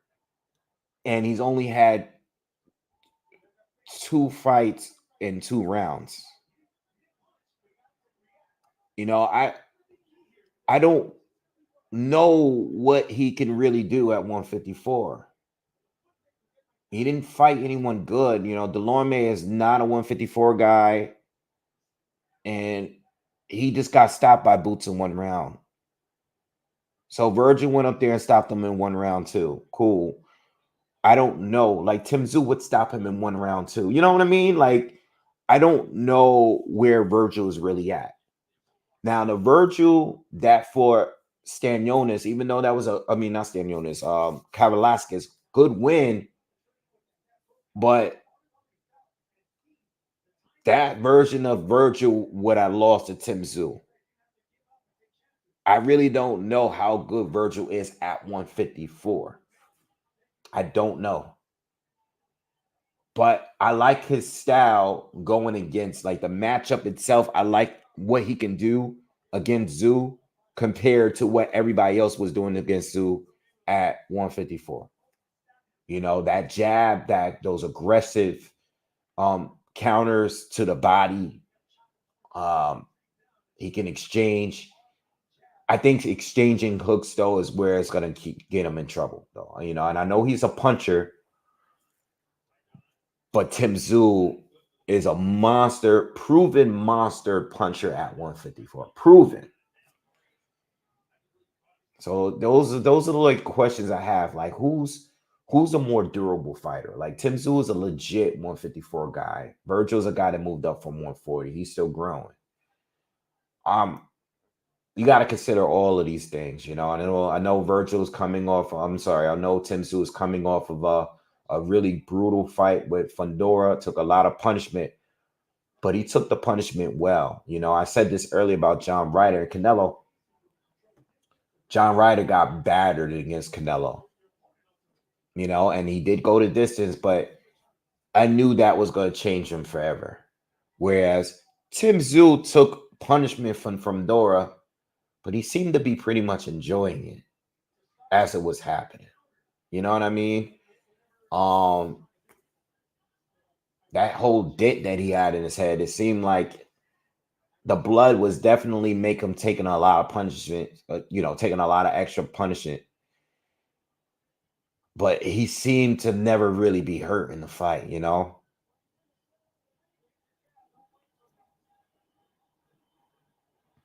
Yeah, smooth. Munguia definitely came to fight, bro. That's all he know how to do. We ain't never.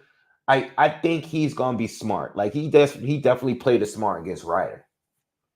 But the dude can't help but go to war. He's gonna fight smart, and then at some point he's gonna be eager to jump in and throw combinations.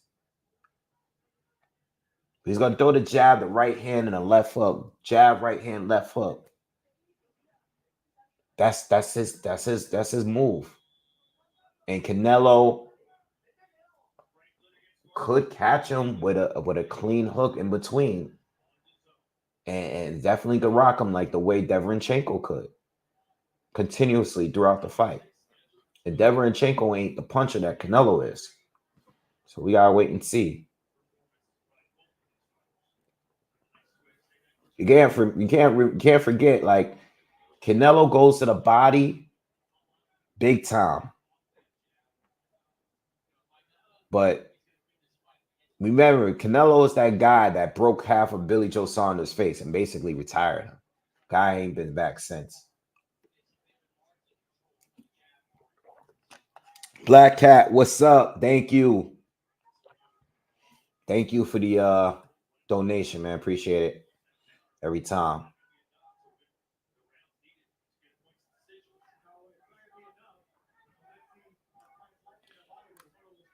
I'm leaning towards Canelo by knockout. I think Canelo's gonna stop him. Technical knockout, like TKO. Ref is gonna have to step in. You know, and I don't mean like total domination. I mean, like, he's gonna catch him with a good shot.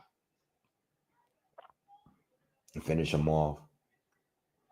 But regardless, I got Canelo winning. I'm also thinking about what does Canelo really want to stop this kid? Like I was saying that's earlier. That's the only concern I have when it comes to like for the bettors, the gamblers out there, whether you want to pick a decision win or a knockout win for Canelo. Does Canelo want to stop this kid like that? What's up, ET? Says what's good, Wave? NYC in the building. I got 1K on Canelo by 7 to 12 round plus 400 odds. Good for you. Good for you. I hope you get it, man. By the way, I'm watching this fight, and Maidana is still in here, y'all. We're in the 6th round, and let me tell you something. Munguia's, I said Munguia, Barrios' eye is closed on the right side. All right, so don't sleep on this kid. At this point, Barrios is keeping that. I mean, his eyes closed, damn near closed. Swole really, really bad, bruised really, really bad. Not as bad as the Keith Thurman fight. The Keith Thurman fight had him looking like Martin from Tommy Hearns episode, but it's halfway there.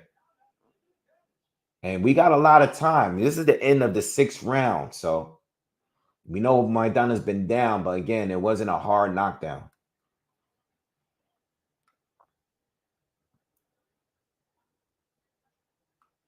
Yeah, Maidana don't fight like his brother. Maidana is a boxer, man. He's been pretty explosive against my Barrios here, and catch him with some good shots as he's walking in. Maidana's legit. He's legit. Luther says he got Maidana winning. Yeah, Monroe, that's what scared me. Too much respect. Beef with Oscar, I get it. At one point I was thinking in the beginning, I was like, Canelo's gonna knock him out just because he hates Oscar. But they have a lot of respect for this. He has a lot of respect for Munguia. Munguia got a lot of respect for him. That's Munguia's idol. I don't know if this is gonna be one of those nights where Canelo have opportunities to really get him out of there and he doesn't pull the trigger. Not making no excuses, by the way. I'm not making any excuses. I got my money on a knockout win, but I'm just speaking, how I've seen it with other fighters that were killers in certain fights, and then certain fights that had like a little bit of a sore spot for them.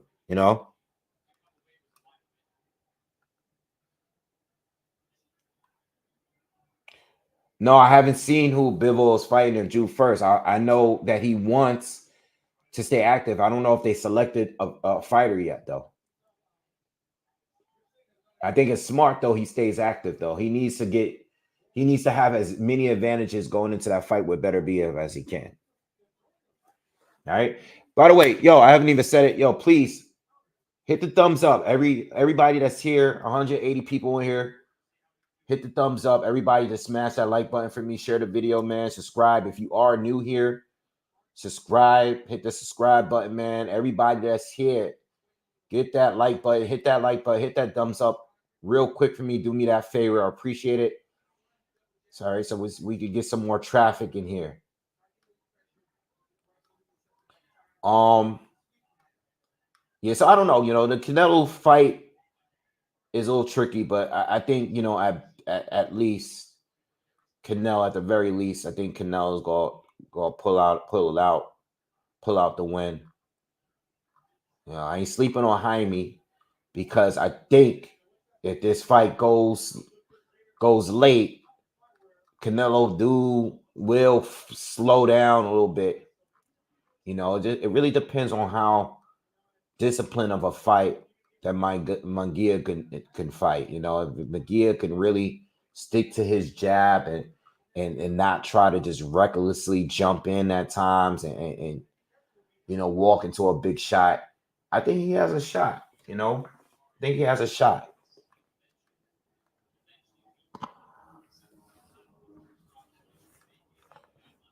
Munguia winning would be huge, man.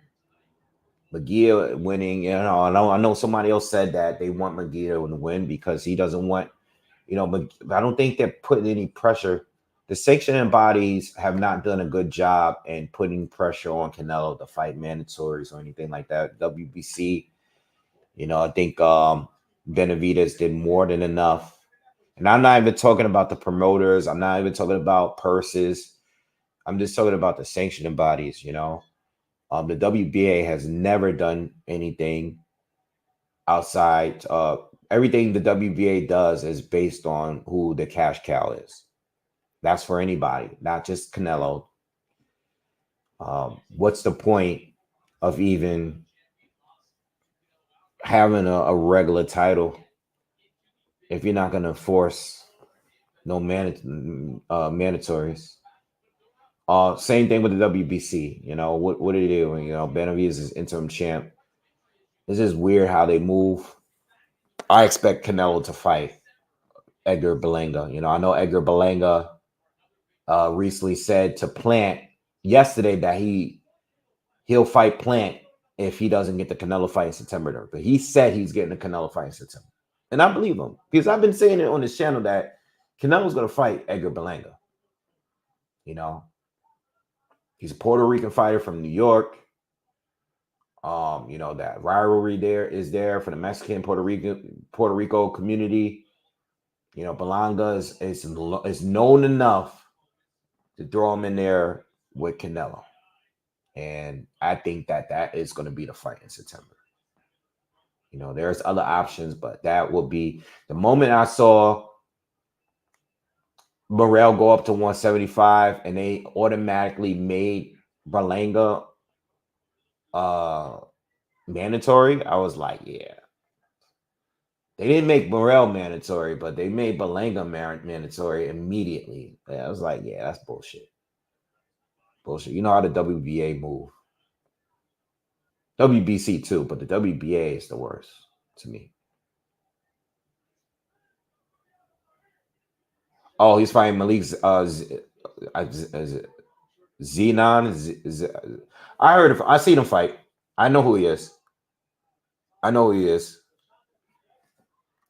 It's not a bad fight. It's not a top tier fight, but is a good fight for a replacement. Absolutely, it's a good fight for a replacement for sure. It keeps you sharp. You got to be on point. You can't sleep.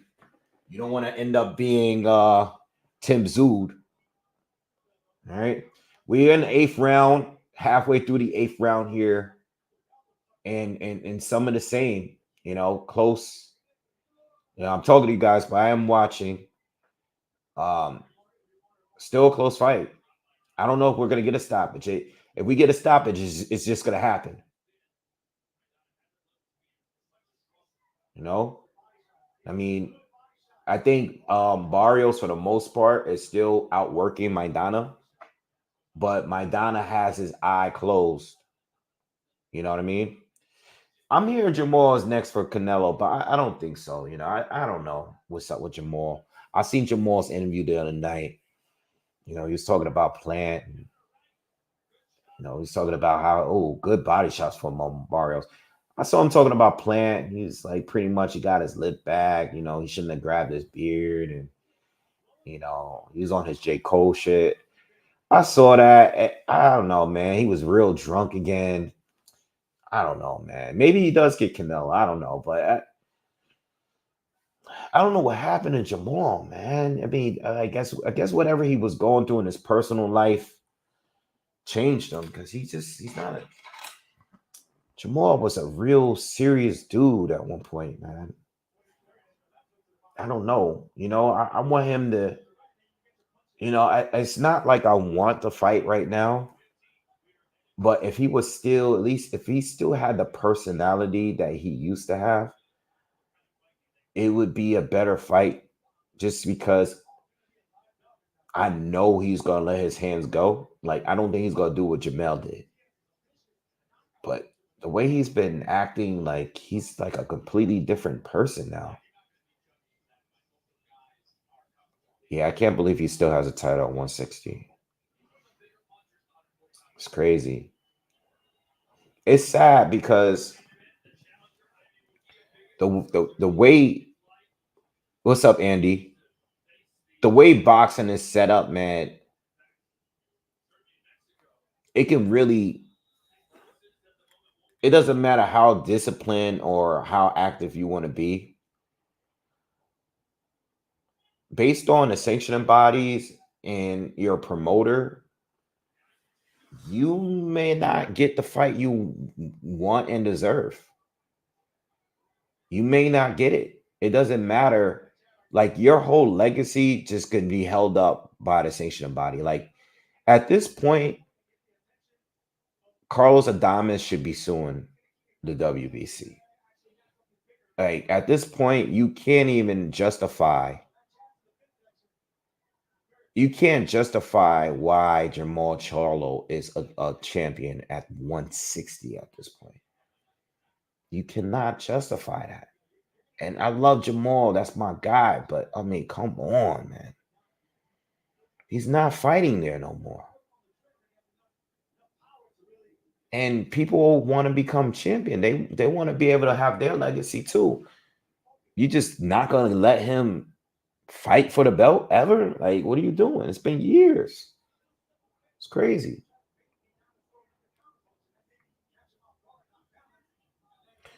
ETX, do I think this event cracks 300K pay-per-views? Yeah, I think we're gonna get like 4. I think we're gonna get like 4. I got 400K. I think 400K is cool. I think 300K will be the lowest. But I think we'll probably get like 400.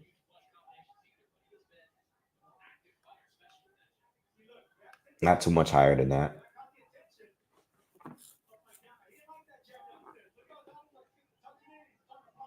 Yeah.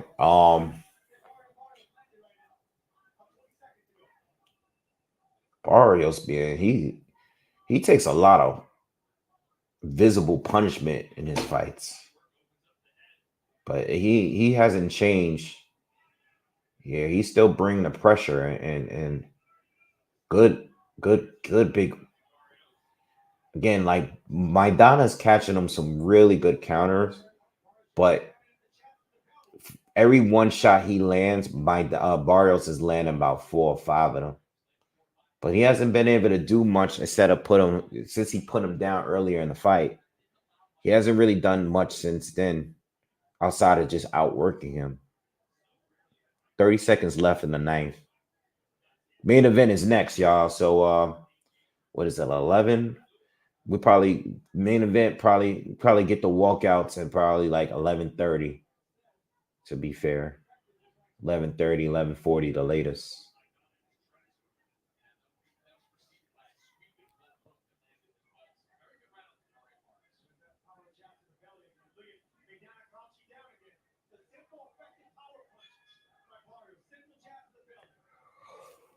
Oh man.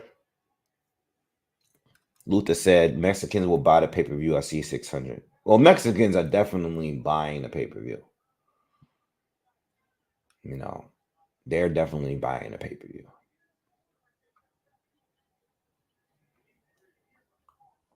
Wave Morel against Benavides. Who you got? I have Benavides.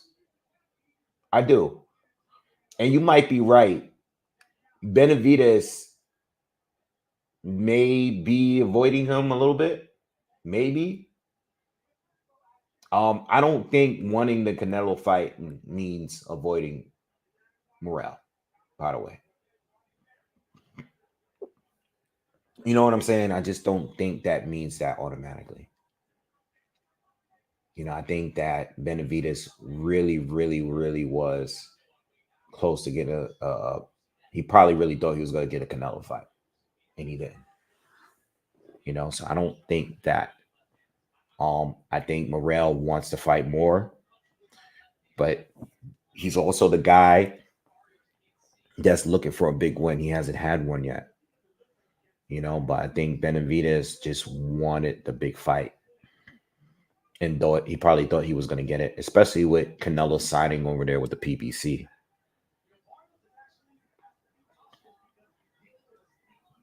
I mean, I thought that Benavidez would do it.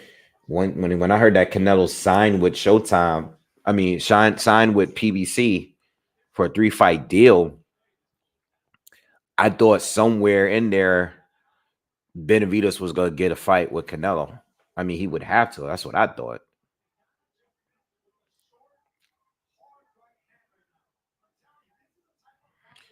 I don't know, LS. I don't know. I think part of the reason why they're not looking at his eye is because he's still been in control the whole time. I get what you're saying. It's definitely it looks pretty shut. I don't think it's completely shut though. But it's like 85% there. I think the few close-ups that we've seen is not shut, but they should have definitely at least looked at it. I don't think they looked at it at all.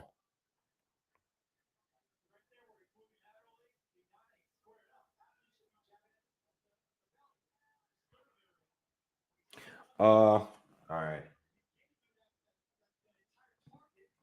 Give me a second, guys. I'm gonna get a drink. Give me 2 seconds.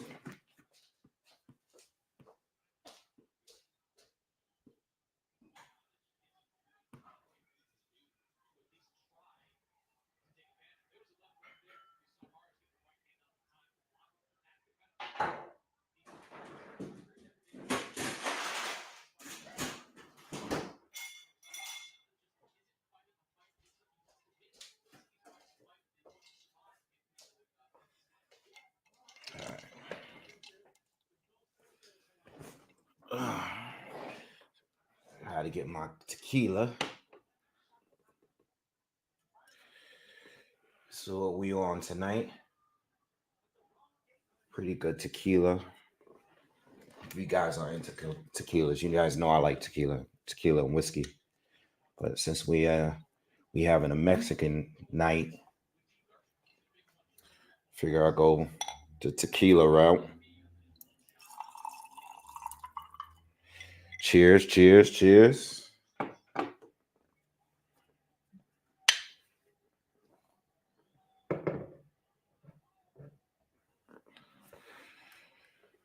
All right.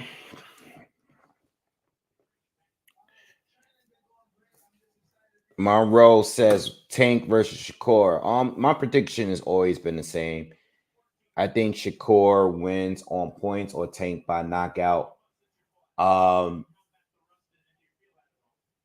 it could be one of those fights that it's just maybe not be a great fight. I think if Shakur wins, he's gonna have to be extremely cautious, and it's gonna make for a boring fight. I think it would barely be better than the De Los Santos fight, but I think Tank has the power to catch him with a good shot, um, and put him down. You know what I mean? Those are one of the only two options available. You know what I mean?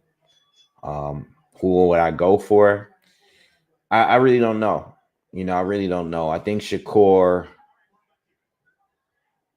is definitely. I would give him the edge on skill. I know Tank probably got a lot more experience, but um, I see Shakur being a more skillful fighter. I think he's the better defender. I think he has better reflexes. I think he's sharper, more compact. But Tank he hits very very hard. And I think if he catches Shakur, he's gonna put him down. So I don't know. I don't know.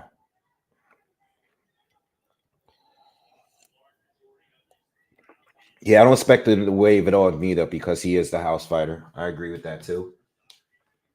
We know we've seen a bunch of fights where as soon as the fighter that's the house fighter is it could be an advantage to stop the fight because of an eye injury. They'll be right up there right away. They haven't even given a look at the fight. Mario, you got Jack. Cool, cool.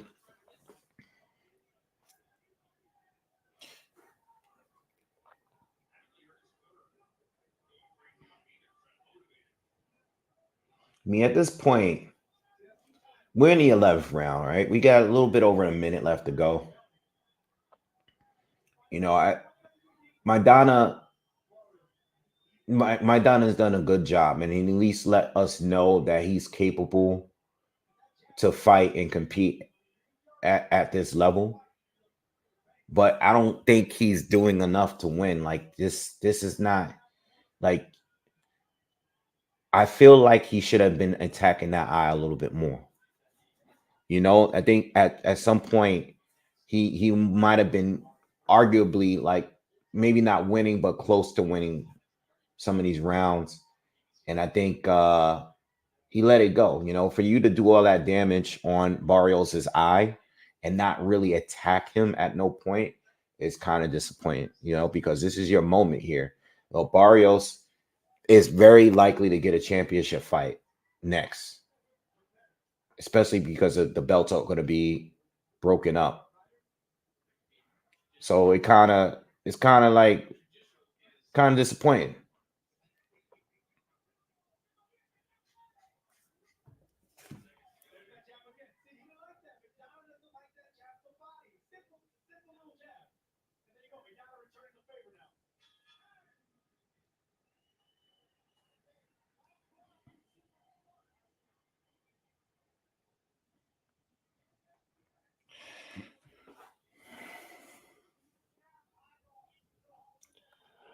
Yeah, I didn't look at the rankings for Maidana. What I did do is just look them up on BoxRec, and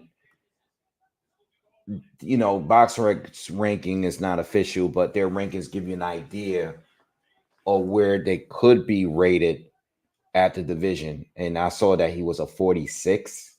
So I figured that he wasn't ranked high on any of these sanctioning bodies with that lower ranking, you know. Monroe says, wait, do you believe the ambassador of Dubai is holding Mayweather over there? Yeah, I kind of think there might be some kind of truth to it, you know. I don't know what's going on. I'm hearing all of these different. Well, I'm not hearing. I'm reading on social media. You know, social media be on their bullshit a lot. Tank said it though, and then everybody started saying like, "Yeah, got word." You know how people do on social media. Yo, I got word. I know some people's out Dubai. I called my cousin out in Dubai. They telling me that Floyd stuck. You know how everybody does that, right? There might be some truth to it, man. Though it just he's been out there for a while. The way I look at it is like this. He's been out there for a while, right? I saw his post the other day. He doesn't look like he's happy. I saw him post like a picture on the beach or something. He doesn't look like he's happy. Um,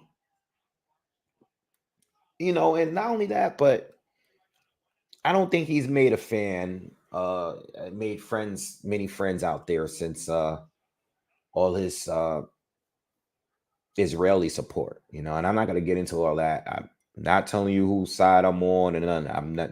I don't stress none of. But there was a lot of celebrities over this time that were randomly posting pro Israeli posts throughout this time and throughout the war. Um,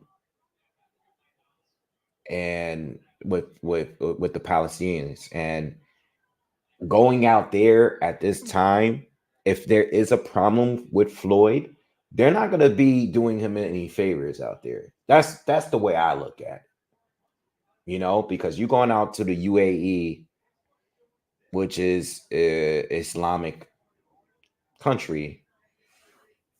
I don't think they're going to really support whatever nonsense you got going on out there. So that's the way I look at it. Right. I don't know what's really going on. I just know what's being said by Tank.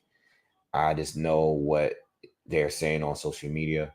I don't know if it's true, but I wouldn't be surprised. You know, I never thought Floyd made as much money as he pushed himself to be.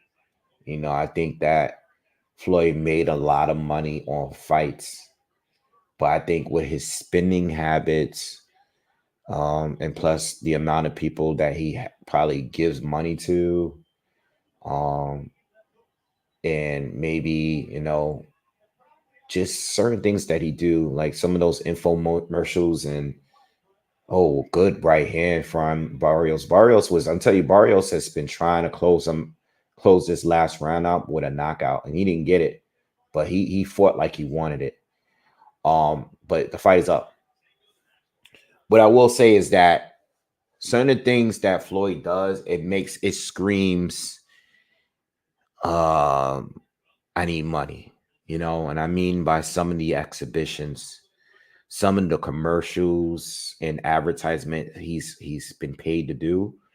It makes me wonder if Floyd really needs the money sometimes. Because I look at Floyd Mayweather is like boxing royalty, right?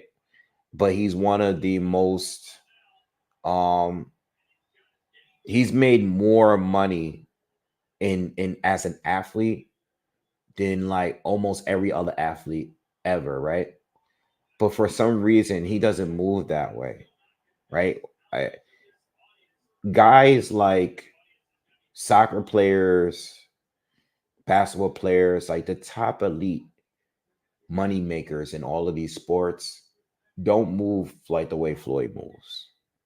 Floyd moves in a way like there's something up, something's wrong. You know, I know he's a big gambler.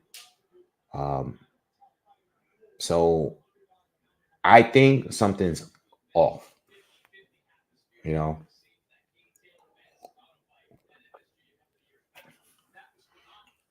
I don't think he's Mike Tyson level bad, but I don't think he's as rich as he shows it. You know, because this is probably for me not just sports, but hold on, unanimous decision, 116, 111. Sam's fair scorecards.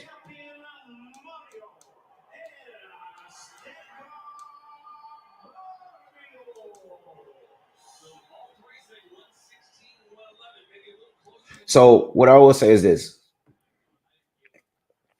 I think what happens with people that make a lot of money, right? And that's like that lives that lifestyle. Nothing's wrong with the lifestyle. All right. It's only wrong when you go overboard and you become like financially irresponsible, right? And the money doesn't keep rolling in. Hold on. Interview.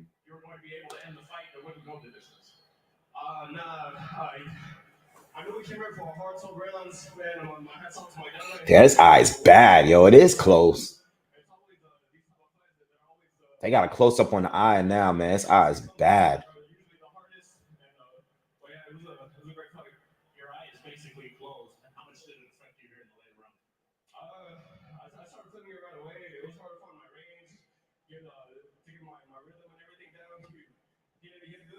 Yeah, his eye is closed. He takes some punishment in his fights, man. Damn, he takes. Yeah, yo, LSU was right, bro. He was right. All right. Main event is next. So anyway, going back to, I think what happens is, and I've seen this happen to a lot of like rappers, right? I think what happens is that whether you're fighting or whether you're an athlete, or let's say you're making music, you make so much money when you first come out, you drop, you're hot, you make a hit. It kind of reminds me of the rapper.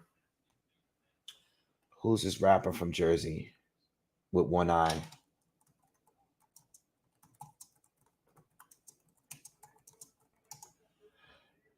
Fetty Wap. Fetty Wap came out, and that year or two that he came out with, he was smashing the Billboard, right? All the songs he's putting out every other month, he was putting out another hit. It was a number one on the chart over and over again. The problem is the way he was spending his money, like, because I've heard it in interviews, he was spending the money, and you don't know if you're gonna keep making hits like that, because fans get tired. They move on to the next thing. They don't normally stick around. It's hard to go years and years and still being relevant in music, especially now. It's even harder to stay relevant for a long time because everybody has access to music. Like, it's very easy to just, you get bored of someone, you go to the next person. So the reason why I'm only bringing the comparison up is because once the hits stop coming and once you are not getting paid as much for each show, right? What's up, nerd? Once that happens, you're still mentally, you're still stuck in that way of that lifestyle that is new to you. You're still stuck there. So the last thing you want people to see is like that you're struggling on for long, because that's what people are saying. You start hearing whispers, and the fans start saying like, "Yo, you're falling off. Yo, you need the money. Yo, you're broke." You start hearing that. So what do you start doing? You start overcompensating in everything because you want to show the world that you're not broke. You know. So when I saw Floyd bought that $18 million watch, right, and there's certain things that he's doing. Like, I just think like being a a guy that's like mid late 40s, still like showing a suitcase full of cash, riding around, like stuff like that. I think when you hit a certain status, those kind of like things don't impress the other people that's in your league of money, right? It might be impressive. Like Floyd does things that's impressive to like the hood, right? Like we know he's richer than all of us, but he's only doing things that is showing like you got money to like people that really don't have any kind of wealth.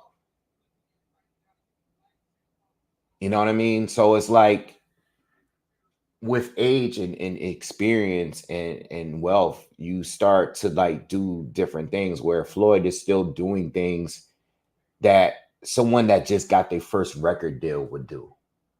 And that's what makes me question whether or not he's as rich as we think he is. I don't know if he's as rich as we thought he was. Was he really making 300, 400 million against Pacquiao and against Conor McGregor? Was he really making that? Or if he didn't make it, did he already blow the money? Was he really going, did he go through the money?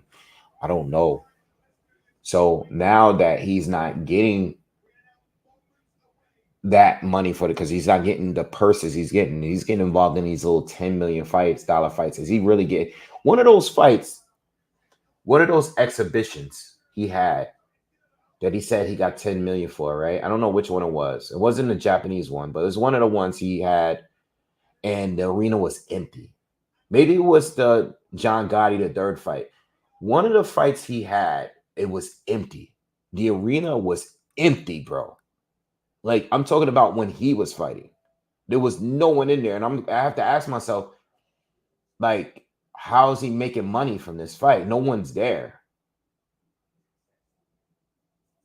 So it gotta make me wonder, like, yo, is he making bets, and is he making promises that he can't keep? And like I said, I don't think he's broke, but something's off, man. Like, I seen him on another commercial recently, or another event that I guess he was getting paid to be at, and I was like, he's moving like a guy that desperately needs the money.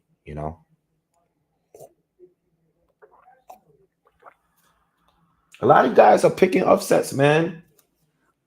Listen, man, I said to you guys, after the Shakur, not the Shakur, Devin Haney fight, we're probably gonna get a lot of upsets now that Turkey Al Sheikh is part of the sport. Because a lot of these fighters have been very selective on their opponents. And now that they're agreeing to take these fights, they are a lot more difficult. Yes, they're getting paid, but they're not easy. it's gonna expose some people, and some people are not gonna expose. They're not gonna. I don't want to say expose. That's not the right word because some people just take L's. But it's gonna be more like the UFC. This is what I said before. It's gonna be more like the MMA, where you can still be the number one guy, or number two guy, or a top five, top 10 pound for pound guy, but you have a lot of losses. You might even have losses in the double digits. So you still might be a great fighter, all time great MMA fighter, but you're gonna have a lot of losses. But it doesn't matter because people care about those wins. So boxing is about to be like that.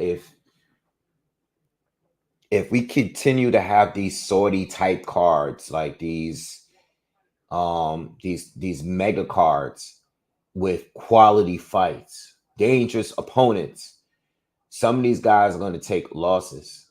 You know, we might see one tonight. You know, even though this is not like the one fight that everybody was asking for, but I think Canelo, when it comes to Canelo, you still, like I said earlier in the live, you got to question his hunger a little bit.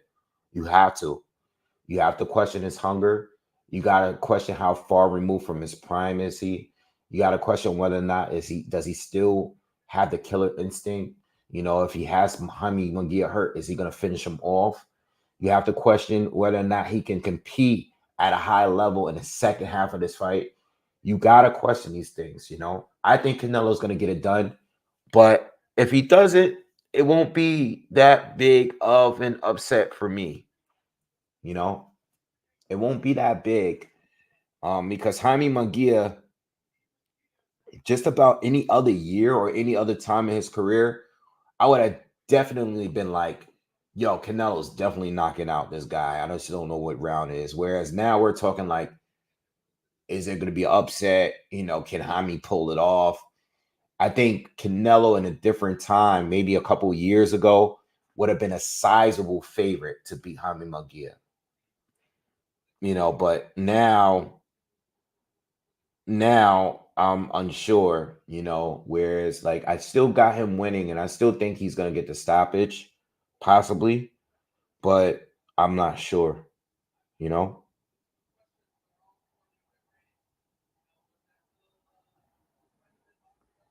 I just think that the key thing for me with Jaime Munguia, and I think you know he's good, he's fun to watch, man. He's very aggressive and shit. I think with me is just that he's just too easy to hit, you know, and being hurt by punchers, guys that don't punch nearly as hard as Canelo, that's not nearly as precise as Canelo. That's what got me still leaning towards Canelo at the end of the day. You know, even though he's an older version himself. Um, you know, and the fight's about to begin. You know, we're waiting for these guys to do the ring of arrivals.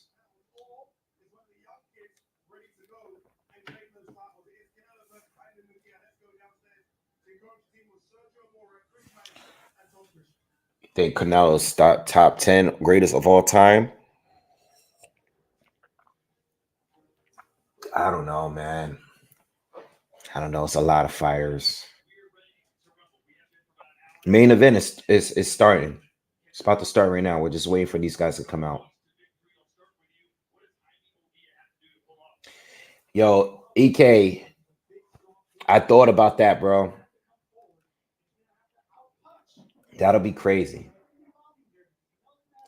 But I was expecting that in the Benavides fight if that happened. I was expecting Benavides to be the one that really have Canelo hurt. I don't know if we're gonna get it for this fight, but I thought Benavides was gonna be that guy.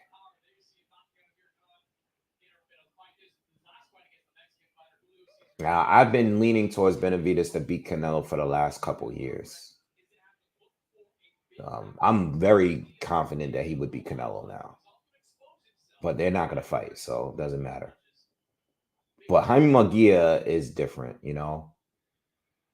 Jaime Munguia is good, but I think both Benavides and Morrell would have been much tougher for Canelo than Munguia. I think Munguia could still beat him. I think Canelo could still beat him.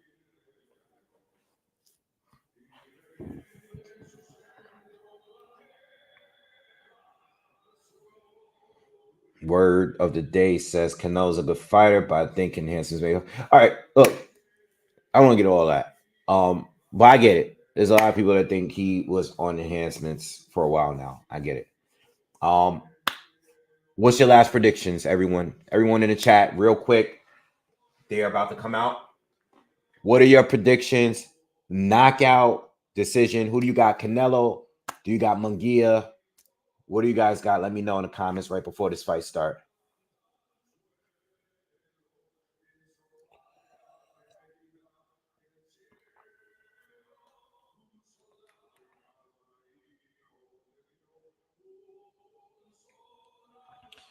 All right, who we got? All right. Low Blow says Canelo by beheading. Canelo decision. Canelo by KO. Munguia. Canelo by decision. Canelo by KO. Canelo decision. KO for Canelo. Ninth round. Alexander says Canelo close fight. 115, 113. Luther says he'll see if Father Time show up. Yeah. That's what I'm looking to see. Because even if Canelo wins, it's how is he gonna win? He has a great opportunity to kill that thought by getting a knockout. You know, and he's still and Father Time might still be coming, but we'll see. We'll see. Mostly Canelo's here. Canelo 8-10 round knockout, 7th round knockout for Canelo. Gabriel said Munguia. You really on Munguia, man. He said Munguia surprise KO in the ninth. If Canelo, listen, if Canelo gets knocked down, that would be huge. I mean, we're gonna go crazy. But if Canelo gets stopped, come on, bro. Nah. That'll be the craziest shit. Canelo getting stopped by Jaime Munguia would be crazy. All right, that'll be super crazy, bro.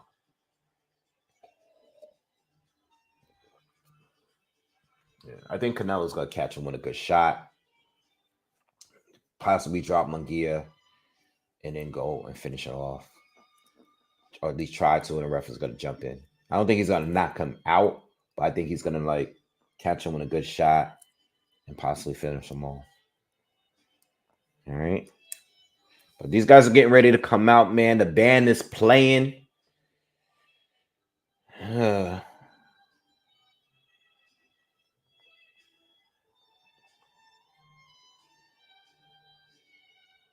think I bet Canelo KO straight up. I didn't pick the rounds. You know, I'm leaning. I think if I had to pick, if you had a gun in my head, I would lean to where a lot of you guys are saying. I would probably lean towards 7-9 knockout. I'm thinking 7, somewhere between 7 and 9. I think that's the way to go. If I were to bet around, I think I would go there.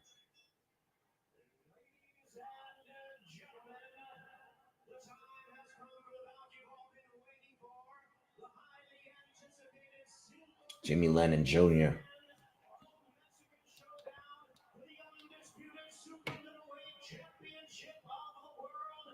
Y'all like Oscar and this you know, I didn't do any content, you know, but I remember I did see the back and forth with Canelo and Oscar, and I like that. And I think Oscar needs to be like that more. McGee is doing his ring walk now. Can Oscar, especially Oscar, because he's still like relatively young compared to the most of the promoters in this sport, but Oscar needs to show that kind of energy for all of his fights. You know, I think, you know, I made a video not too long ago where I was talking about Eddie Hearn as a promoter. And then I think Oscar needs to be more involved in these fights. You know, I think he needs to be like, I think he did it because he wants to get in Canelo's head. But I think he needs to be more like that for his fights Talk your shit, man. You can talk. You've been in there. You're a great fighter. One of my favorites as a kid. He can definitely talk that talk, and he backed it up when he was fighting. So I think Oscar should be more like that as a promoter and talking that talk.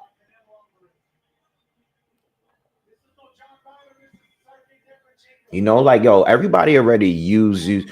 Everybody talks about Oscar like he's a he's. Everybody brings up his drug issues. You know,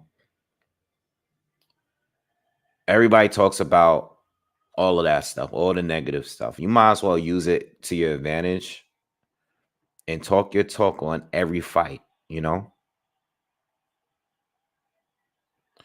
Monroe. Yeah, everybody seems to be looking like they're done with PBC. So, um, Munguia's in the ring. All right, Canelo's doing his ring interest now. He's getting ready to come out now.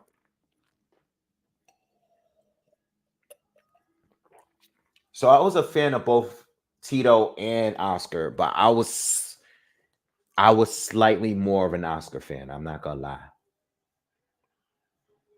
I was more of an Oscar fan. I was at that time when they were on the come up. They were like two of my favorite fighters at that time, but I was a little bit more of an Oscar fan, and I did want him to win in their fight. I was rooting for Oscar in that fight. And I love Tito. Nope. I'm not taking anything away from Tito. I love Tito. You know what I mean? But at the time, I was more of an Oscar fan. And I did root against him in that fight. And I was pissed off on how he handled the second half of that fight. Yeah, I hated that. I hate it. I've gone back and watched that fight once. Maybe about 6 years ago. This is not a fight that I ever went back and watched. I watched it live. I remember watching it live, and I remember being so angry at Oscar in the way that he just kept running for the rest of the fight.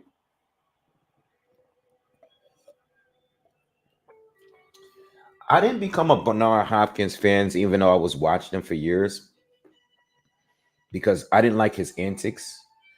But I didn't become. I can honestly say I didn't become a B Hop fan until after the Tarva fight.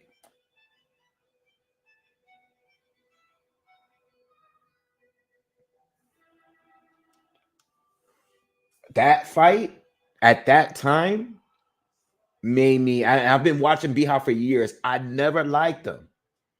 I never liked his style. I was watching B Hop since he fought Roy Jones. I watched that fight live. I know exactly whose house I was when I saw that fight. Quail, what's up? What's good? What's good? What's good? Um, but that fight was the fight that made me a fan. Because at that time, Hopkins was winning some big ass fights that you would think that he wasn't going to win. Even like the Kelly Pavlik fight, that was a crazy win, because Kelly Pavlik was a beast at that time. Oh, Len, man, this is a fight that we never got to see that we really needed. This is a fight that the fans needed. James Toney and B Hop, yo. James Toney would have won the fight, in my opinion. But it really all depends because the timing, when I think about it, I think by the time James Toney was already fighting at light heavy and stuff and bigger, like B Hop was still down at middleweight. You know what I mean?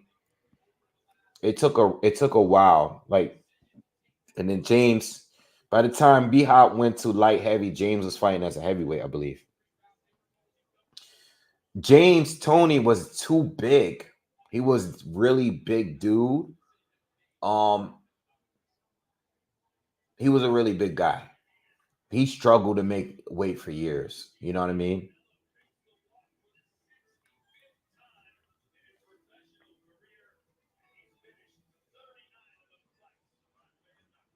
Andre Ward, I think the reason why people talk the worst about him is because of the Kovalev fights. You know, and you guys know Ward is I love Andre Ward, but I'm always gonna keep it a buck. Andre Ward, I don't even argue with people no more about Andre Ward. Yeah, I'm on the tequila tonight. You already know. This is the tequila I'm on tonight. If you guys didn't see it earlier when I posted it, check it out. Yo, I don't argue. I don't defend Andre Ward when it comes to Kovalev. I don't. There's no point, because I think Kovalev won the first fight. All right, it was close. I scored 7 rounds to 5 for Kovalev and the knockdown. In the rematch, I can't defend it either because I don't think every punch was a low blow, but I think he landed some low blows in there. You know what I mean? It is what it is. So I don't even argue about it no more. Everything else is legit. All right. People, I think the only two issues I had with Ward was those two fights and the fact that he didn't fight Adonis Stevenson. But I love Ward. I think he's one of my personal favorite fighters. But that's the furthest I'll go to defending him. Like I'm gonna defend him up into the Kovalev fights. And I'm gonna leave it alone after that because I seen the fights and I saw what I saw, and I don't like Kovalev. I'm not a fan of him as a person. I'm not. But when it comes to the fight itself, I have to be honest. I don't think there's an asterisk next to both of those fights. Just because the way they went. And those decisions could have, especially the first fight. I mean, I think Ward figured out the blueprint on how to beat him in a rematch. But I think the stoppage happened because of the low blows. I'm not saying Ward wouldn't have won that fight, but the stoppage, you have to include those low blows. There were low blows in there. Not all of them, but some of them were. And that's going to affect you.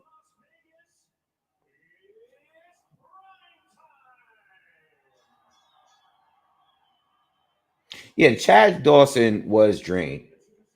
But that's different. You came down, you agreed to come down. But Ward did what he did. So he was drained. That's a little different. You agreed to come down. It's like Ryan Garcia. I said the moment the fight was announced, Ryan Garcia agreed to fight Tank at 136. I said he's gonna lose a fight, but you're going to be drained at the same time. I thought he was gonna lose a fight anyway, but being drained made it even worse. Like, why'd you even agree to that? That was dumb. So if you agree to come down in the weight, that's on you. That's on you.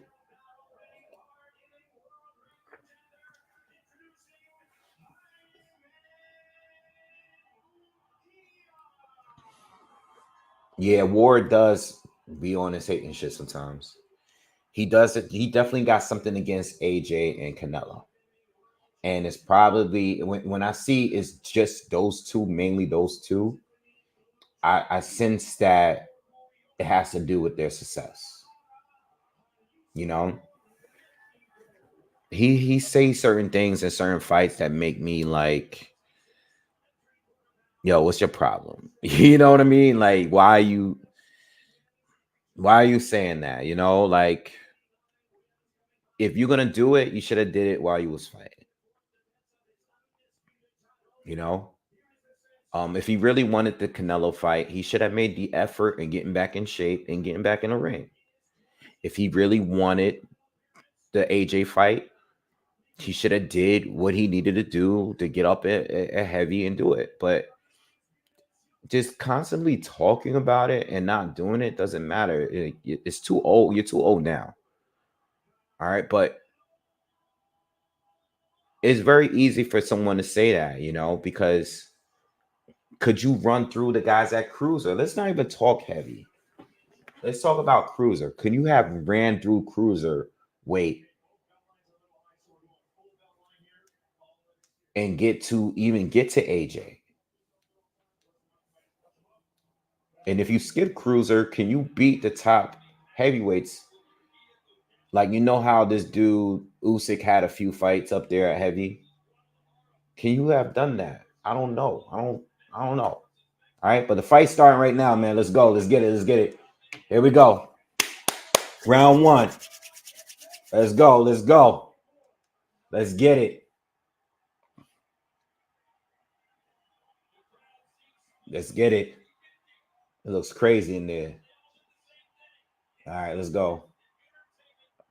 Okay, Munguia. Okay, man, coming straight at him. Yeah, Munguia.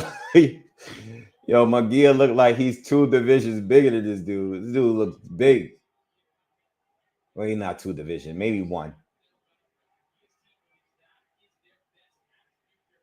So Canelo always starts out slow in the first round. He always just moves around, doesn't really throw any punches in the first round. He kind of just like dances around in the ring. And is this going to be a point where he's like, all right, I got it. And then he'll stand right in front of you in the center of the ring.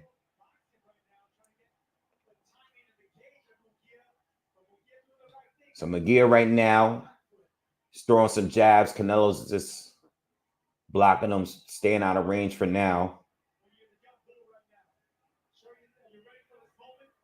Munguia touches him with a jab to the body, throws a combo, misses.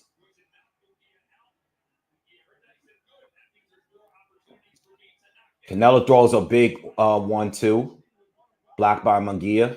Munguia lands a jab and a few jabs. Canelo swings with a big left hook, misses, and they tie up.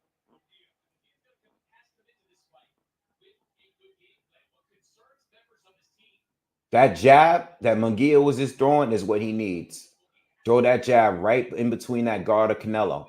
He has not stopped yet.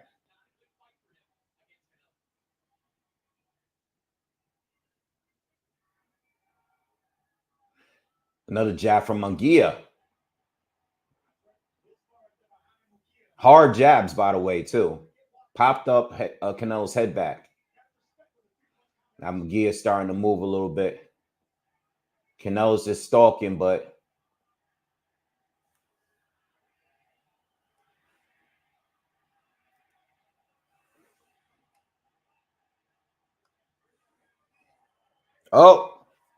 okay. Munguia hit him in a break. He's saying that Canelo hit him first. I didn't see it. All right. Good. I don't want y'all to be friends. Canelo threw a hook, but it's blocked by Munguia. Okay, we might get a fight here. Canelo lands a big right hand to the body. Good hook from Munguia. Oh, they both trade hooks. Canelo lands, but Munguia's already starting to open up on his combinations. Good round. A lot of action this round already, y'all. Now Canelo's walking him down, coming forward. Munguia is using the ring now, changing directions. Round is done.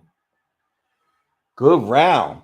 I'll give a slight edge. Slight edge to Munguia. Look good that round. Good boxing. I gotta do a scorecard for this fight. Do my live scorecard, Munguia. Good start. Good fight. Good fight so far. I mean, Canelo likes to usually wait, but Munguia started to open up and be aggressive. I mean, his coach is Freddie Roach, and he fights the way he fights. So, Freddie Roach is a very offensive, heavy coach. But I gave it to Munguia, man. Good round. Canelo got some shots in too, but Munguia, I think the only issues with Munguia so far is he's definitely biting on some of the feints of him. Canelo did land a couple good body shots, but Canelo don't normally start out fast in the first round. Okay, feints from Munguia here.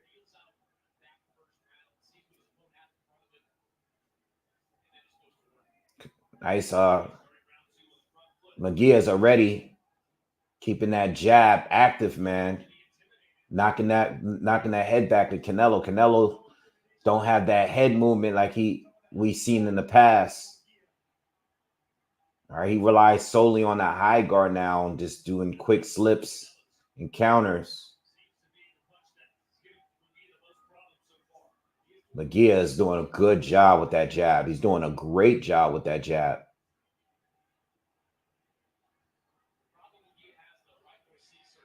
Canelo again, just loading up. No, not much of a jab here. He's just loading up. And a lot of the punches are not landing.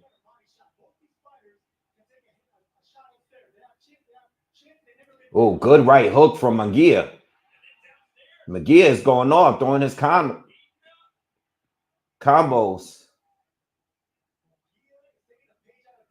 Munguia is doing a very good job. Yeah, oh, damn, Sergio just said what I was saying. He's doing some of the things that Bivol was doing in their fight, especially with that lead hand.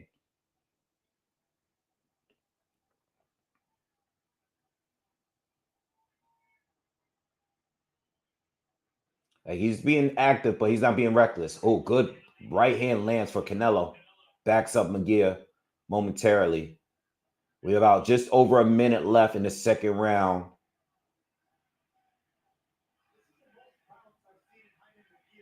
Yeah, Munguia is doing good.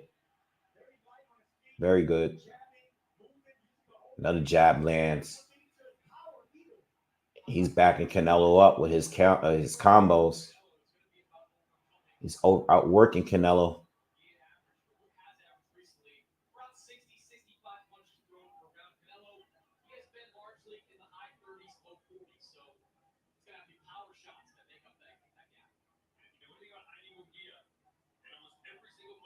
Canelo right now still just loading up on hooks, and a lot of them are just not getting through.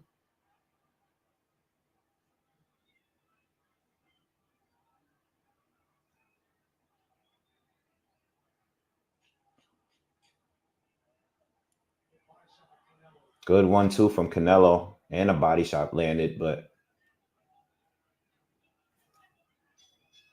Munguia's doing the better work to me so far. Yeah, smash that like button for me, man. Round 2, I give it to Munguia. Canelo finished the last minute stronger, but I think Munguia was doing a lot more work in the first couple minutes of that round. So I'm giving the second round to Munguia as well. Canelo doesn't look that great so far these first 2 rounds. And even with the counter, like I haven't seen him really capitalize on any mistakes from Munguia yet.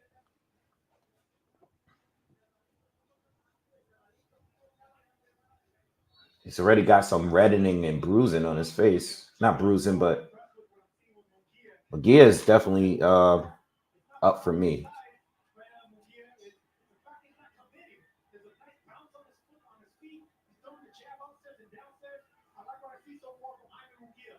Good jab from Munguia. Backed up Canelo right there.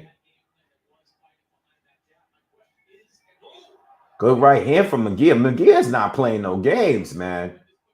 Another jab from Munguia and left hook. I don't like the body language of Canelo here. Oh, Munguia is starting to throw combos. I don't like the body language of Canelo. I don't like the way his legs look when he gets hit.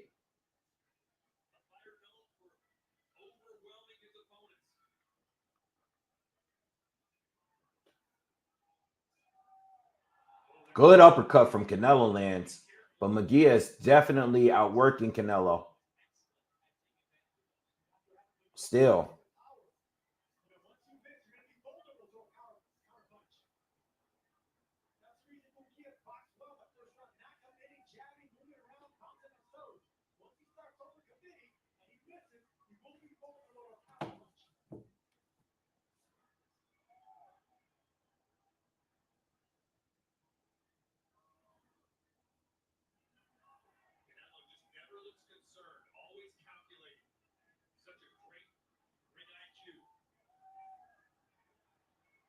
Canelo mainly throwing one punch at a time. Heavy shots. Good counter left hook from Canelo. Backs up Munguia. Got a minute and 10 seconds left in the third.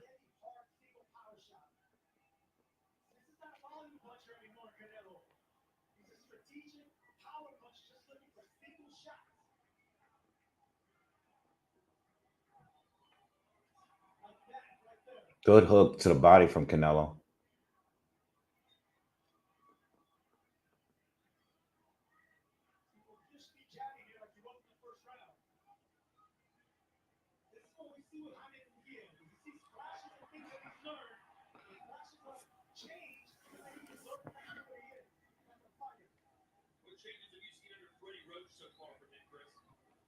Good right to the body from Munguia.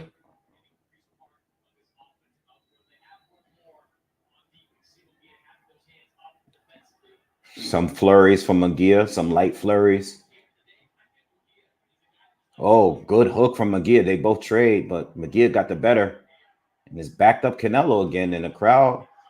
Munguia is hitting Canelo more than I've seen him get hit, man. He's hitting Canelo, man. Munguia's on the move again to end the round. All right, man. It's getting to a point. I don't like the way Canelo looks, but I can tell you, I was gonna say this last round. I didn't want to speak too soon, but Canelo looks old right now. Canelo does look old right now. He looks tired already. And him just loading up and not really throwing much in between that, it's also a problem. Yeah. It's too early. It is early, but Munguia is definitely doing a better work.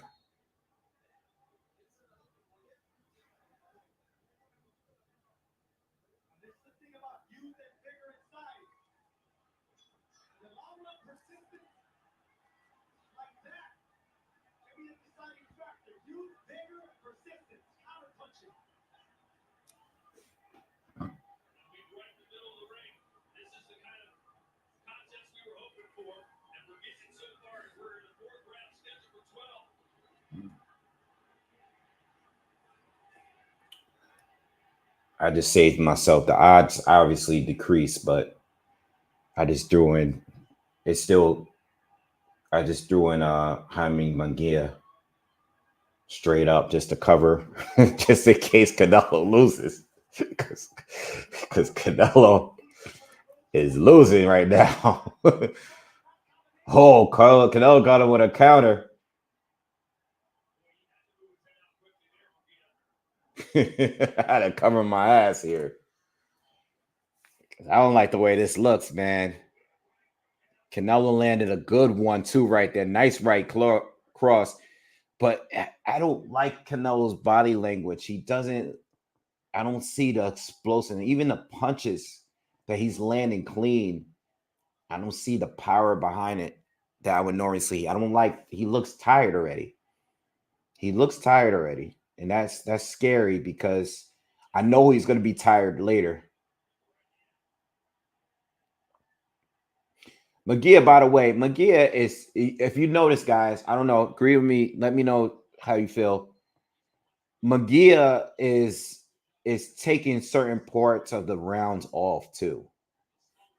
You know, he's not like going crazy. He's not fighting like the way he did against Deverenchenko.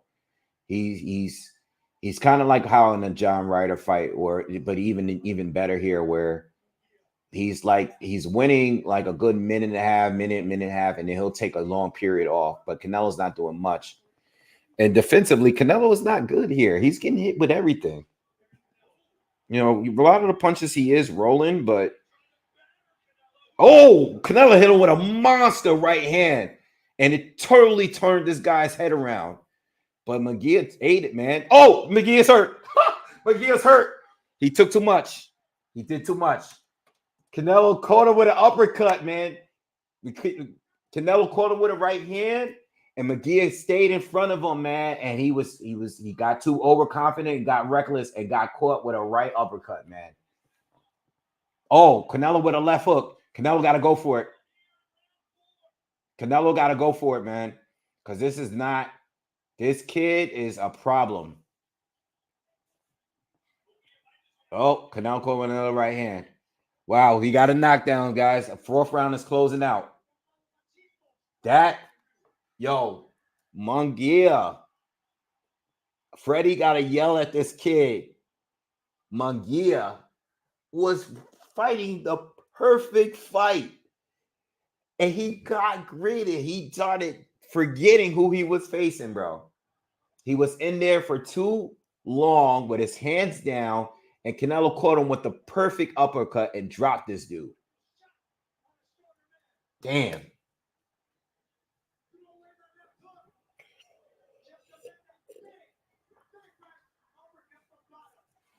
Uh-oh. Round 4. Canelo first round and got a knockdown.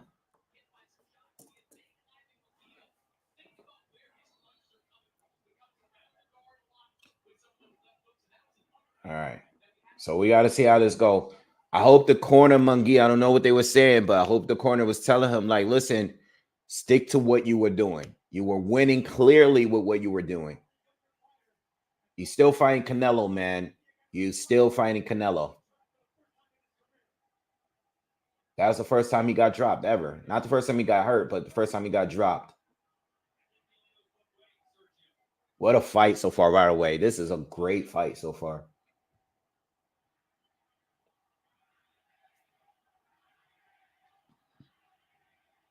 Yeah, the crowd is cheering Canelo.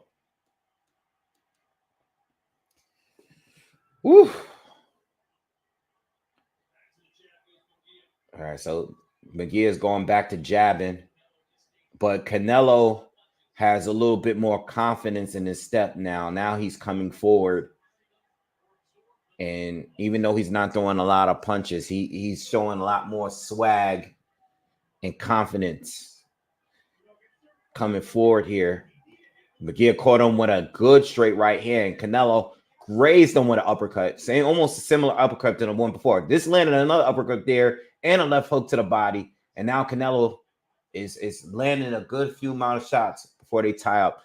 We minute 40 seconds left in the 5th round. Good fight so far.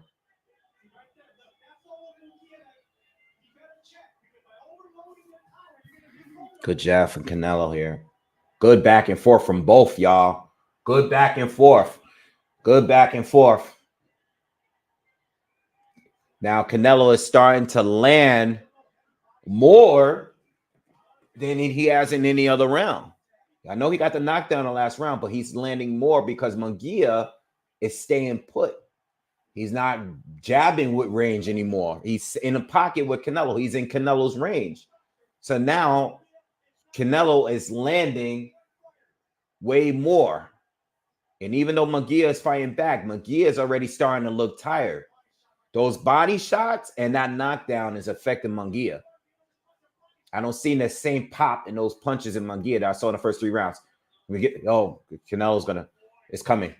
It's coming, y'all. It's coming. I'm calling it now. It's coming. Munguia's getting hit way too much, and he's backing up Munguia now. Clear 26. It's coming, y'all. Uppercut from Canelo again. It's coming. It's coming, y'all.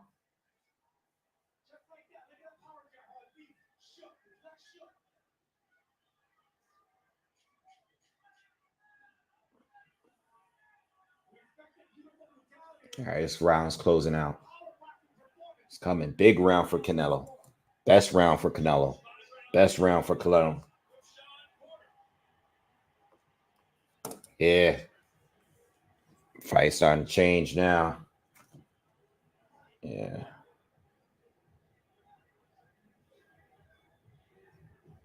What's up, Lewis? My little brother Lewis is in here. Where you at?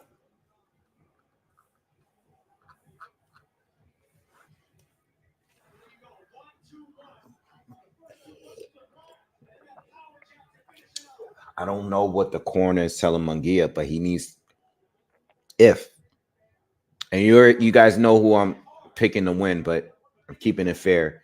If they expect to win this fight and turn this fight around, they have to go right back to doing what they were doing. Munguia should take a round off, fight just using his jab, stop sitting in the pocket with Canelo. He's sitting in the pocket. He's giving Canelo the advantage he needs. You know what I'm saying? The first 3 rounds were perfect. He needs to go back to that jab. He's doing it now in the 6th round. Let's see if he stays doing it. Unofficial scorecard has it Canelo 48-46. He gave Canelo the 2nd, the 4th, and the 5th. I gave Munguia the 2nd round. It was a close round, but I think Munguia did the better work. Canelo caught him. He threw a jab and threw the left hook behind the jab, and he rocked Munguia. Munguia stepped back. Yeah, Canelo's starting to feel himself now. Now he's slipping. Now he's fighting slick. I like the confidence. I ain't like the confidence in him in the first 3 rounds, but now he fighting like the Canelo we know. Now he got that lead hand down. You know what I mean? Like he's showing his swag and confidence. Like this is easy.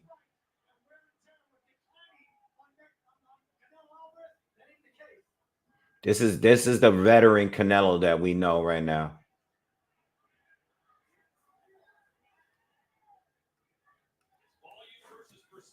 All right, halfway through the 6th. If you're just joining us, I do think Canelo's in the lead here and in this round.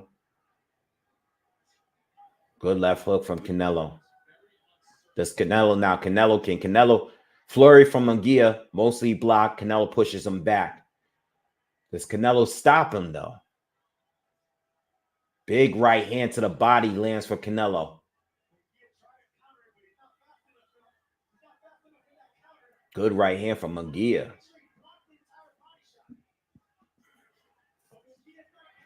Good counters. Good left hook to the body from Canelo. Again, Munguia is back. He started the round just popping that jab. Wait, was there a headbutt? There was a head clash. Hold on.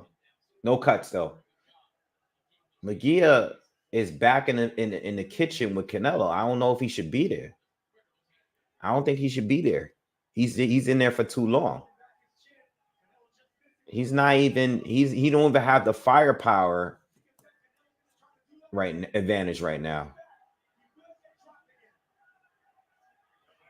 Okay, good body shots from Munguia right now.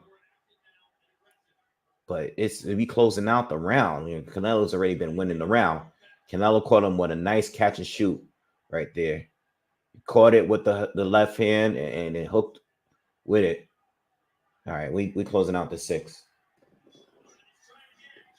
I'll let you guys know when Munguia will win another round, but it's been Canelo. Yeah, hit that like button, y'all. Smash that like button real quick.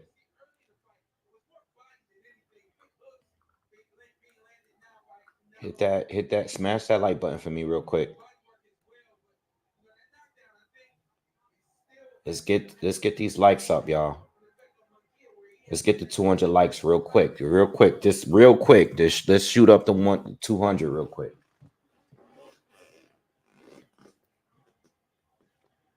Good fight, though. I'll give Munguia credit. I think he started out with the perfect game plan, and I think he He got too confident, man. He was doing too good early, and he forgot who he was fighting.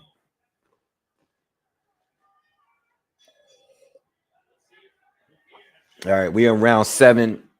I have it 3-3 for Canelo. I mean, with the knockdown. Canelo starts out throwing two right hands behind the jab, lands a hook there. Canelo's just landing with ease now whenever he throws. Doesn't throw much, but he's landing with ease, unlike he was in the earlier rounds. Oh, big 1-2 for Canelo. I mean, I heard that shit. Oh my God. Munguia's head popped back, but he stood there. He ate it.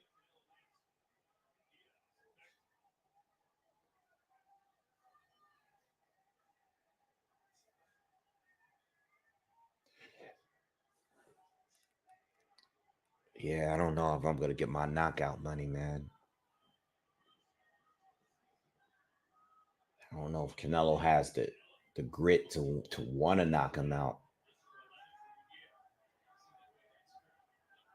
Munguia coming back though. I like that he's starting to go back to his jab. I think he's still a little too close, because sometimes he leaves that lead hand. His hands are down, and he leaves that lead hand out there a little too long, man. I can see Canelo. You know what Canelo needed through? Canelo needs to throw that whopping right hand, overhand right over that jab like he did against Triple G that time in that first fight. You guys remember that? I know you remember that punch. That's the one that Triple G just ate it and came for anyway. That's the punch. That'll be the punch right there. The Munguia is coming back here, right? I like Munguia. He's forcing Canelo to, for Munguia, Canelo might be setting him up again. Oh, good. Oh, Canelo caught him with the hook. Backed him up again. Oh. Oh man. What a fight. Because Munguia was pushing him back just now. I don't know what happened.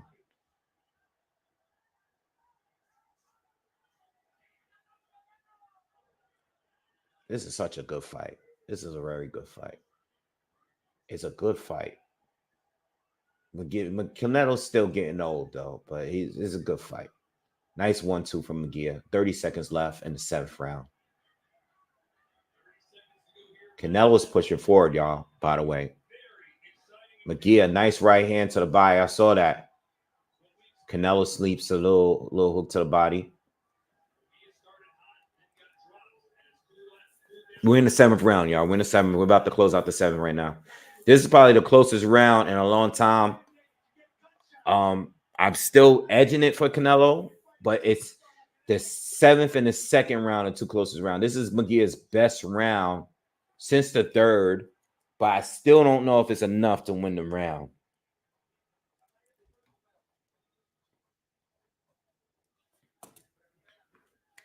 Good fight. Good fight. Good fight.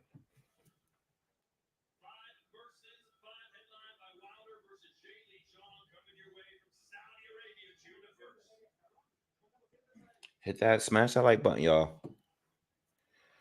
What do you guys think, man? How do you guys got to score? Let me know in the comments, man. Let me know in the chat. Matter of fact, let me get some ice real quick. Hold on.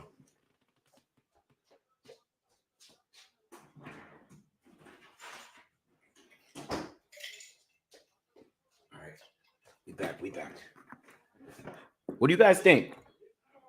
Are you guys with me on the scorecards? I got a 3-4 for Canelo. What do you guys got it? And plus the knockdown.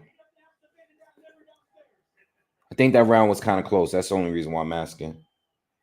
I know a few of you might have picked the 2nd round. All right, we're in the 8th round. If you're just joining us, we are in the 8th round. Canelo scored a knockdown in the 4th. Very close fight, but I've given Canelo the last 4 rounds. I gave Jaime Munguia the first 3. But, it's still, if Munguia can get back on whatever he was doing in the first 3, and he might not get back to it because Canelo probably got the timing down at this point.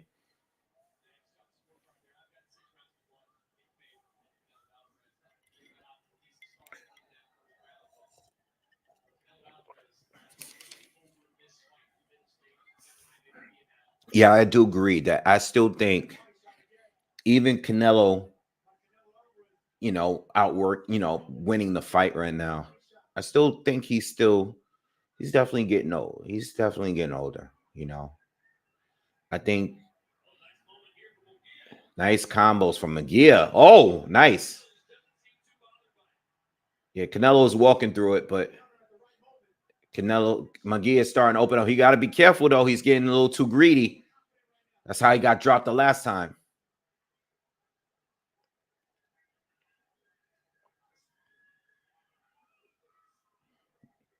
Nice head control for Canelo. Landing a couple of shots there. Munguia's throwing a lot of flurries, but not having much of an impact. Ref steps in, tells him to keep it up. Little low shot from Canelo. I didn't think it was that low.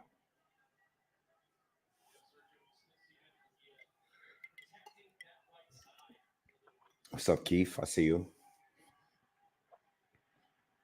Oh, good 1-2 from Canelo. Uppercut lands for Canelo.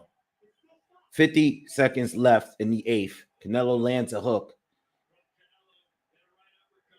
Canelo's pushing forward again. Again, it's just a difference when Canelo lands is a different effect. Munguia lands, it doesn't seem like it had the same effect it did in the first few rounds. I think he might have let everything go in the first 3 rounds, man. Once he got caught with that knockdown, he hasn't really been the same. There goes that jab from Canelo. Where's that jab? That's the jab I was looking for. That's the jab I've been looking for the last few fights from Canelo. Munguia comes forward with another flurry, but Canelo just shakes his head like, what are you doing? We up 718. Thank you, bro. Where you from? We up. Where you at? Where you at? We 718. Where you at? We're in the 718.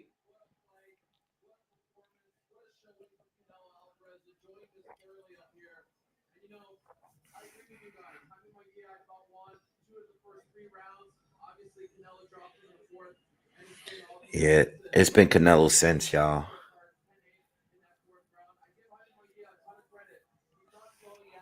Seven. Yeah, I don't. Munguia. I don't know what they're telling him, but at this point, he might have to risk getting knocked out to win. You know what I mean? Oh, Flatbush is in the building. Shout out to Flatbush. Shout out to Brooklyn. Shout out Far Rockaway. Stack bundles. All right, we're in the 9th round, y'all. Let's get it. Let's get it, y'all. I mean, I haven't given Munguia a round in a long time, but the way it's looking, it look like we might go to a decision. I said, the likelihood of a knockout would be in between the 7th and 9th for Canelo. So, let's see if we can get it here for you gamblers that ask me. Shout out to all the people that hit me in the DMs on Instagram. I know I don't post that much, but I do answer to everyone in the DMs that hit me up.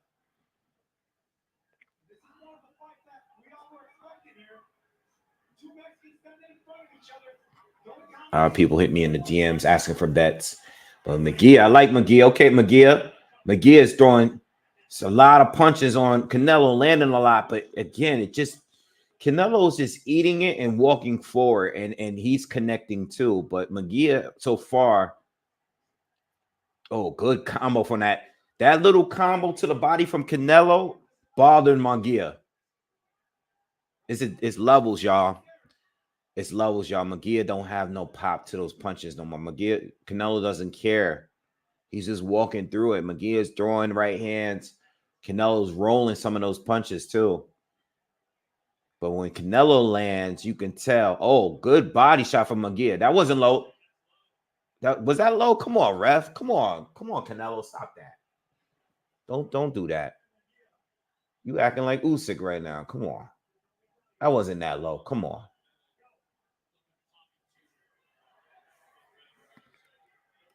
I don't think that was low, man.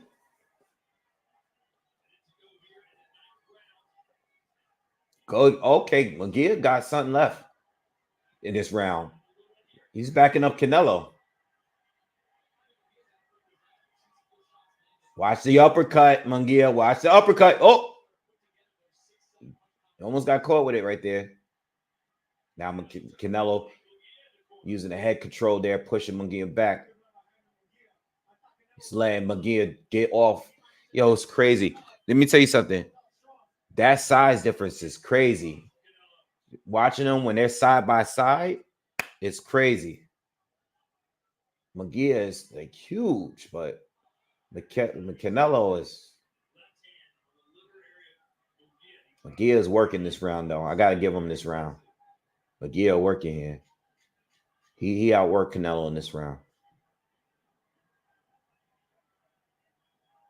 He outworked Canelo in this round. I gotta give him this round. All right, that's the first round. I gave Munguia since the third. All right. That's no sympathy round. That's legit round.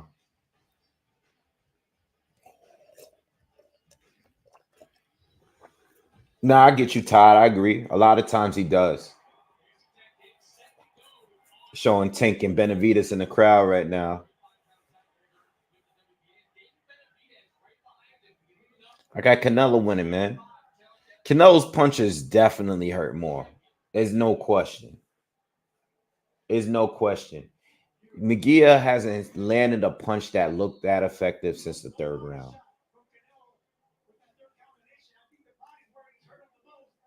Yeah, Canelo is getting old for sure. Phantom. He definitely looks a little old in this fight.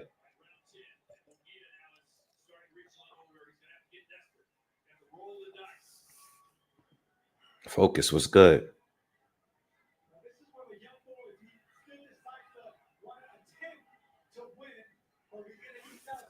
All right, we in round 10. I'm not saying a stoppage is not possible, but I don't think I don't think we're gonna get a stoppage here, man.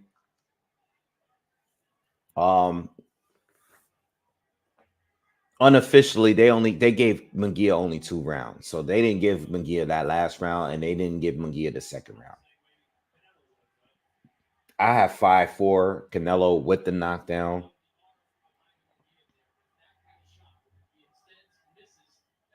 But you know, Munguia. Oh, good combos from Munguia. He caught Canelo there. He won in that exchange. He's landed a couple good left hooks on Canelo this round so far.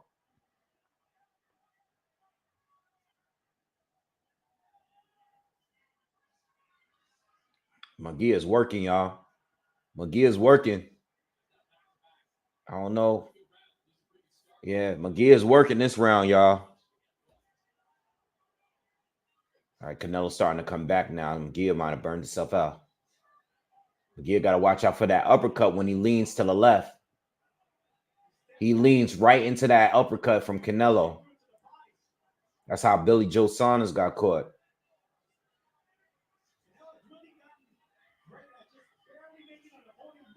Munguia's back working.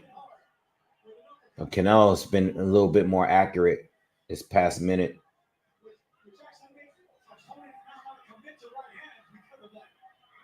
Munguia's beginning to give up the round here. He was doing well the first minute of the round.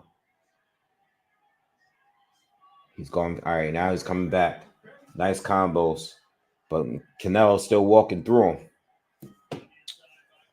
45 seconds to go in the 10th. Canelo, nice hook to the body. I saw that. Oh, big overhand right from Canelo. Munguia ate it, though. I don't think Munguia. Oh, another one from Canelo. Munguia's eating some big punches from Canelo here. Munguia's punching back, but he don't hit as hard as Canelo, man. He just don't. It is what it is. Canelo stole this round. Canelo stole it. He took it back from him. Another big overhand right from Canelo.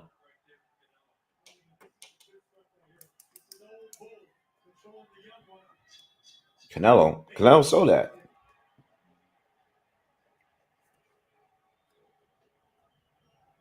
Canelo stole that round, man. Keo started good, but Canelo bullied him.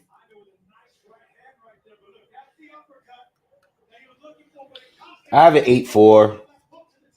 1, 2, 3, 4, 5, 6. Wait, what? Not 8-4. 6-4. I have a 6-4 right now. All right. I don't think we're getting a stoppage because I think Canelo, even though he's winning still, I think he's also a little burned out. He's a little older.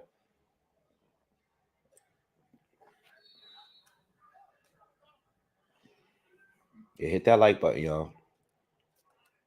All right, we're going into the 11th.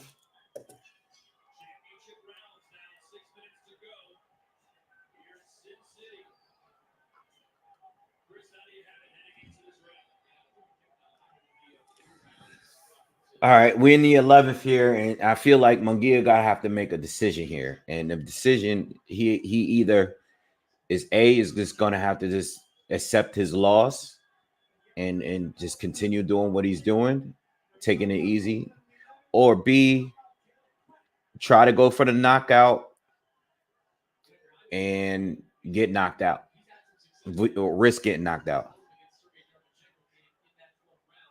Nice jabs from Canelo here. Nice jabs from Canelo. Where's this guy's Canelo? That's what Canelo needs to be doing. Where's that jab, man? I like that jab. When Canelo uses the jab, he's one of the best in the game. When he's on the jab game, like that's the Canelo we need. He jabbing all around so far. He's winning this round off a jab.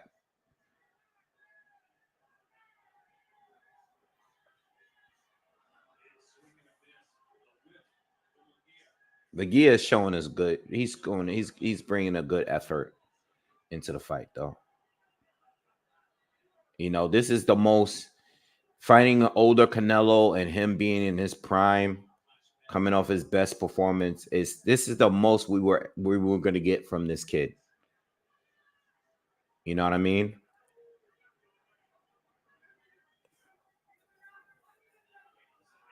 That's what I'm saying. Because McGee is gonna have to do something and try to take over. He's gonna have to risk getting knocked out if he really wants something to happen here.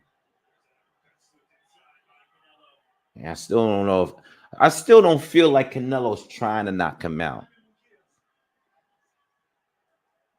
I don't feel like he's pulling. I don't think he's really sitting down on those punches. You know what I mean?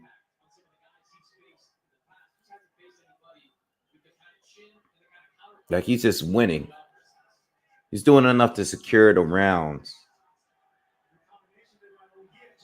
He ain't trying to destroy the kid. And I talked about that before the fight.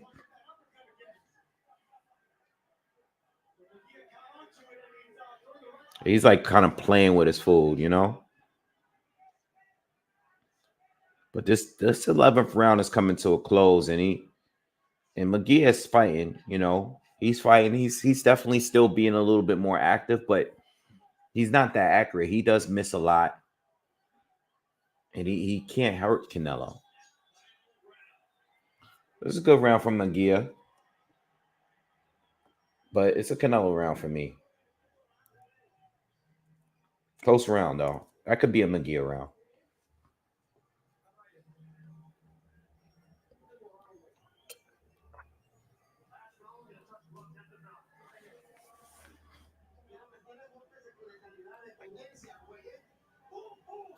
You know, it's a proper fight.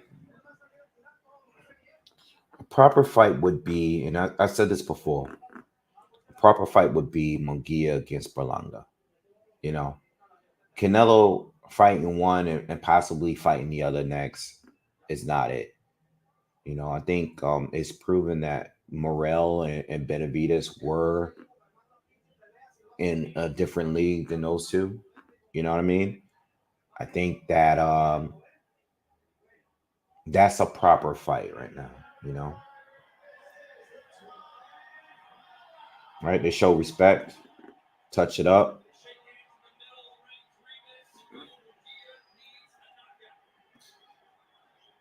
You know, McGee is coming out very aggressive. Caught a left hook from Canelo that backed him up, but McGee is coming out fighting like he wants to win.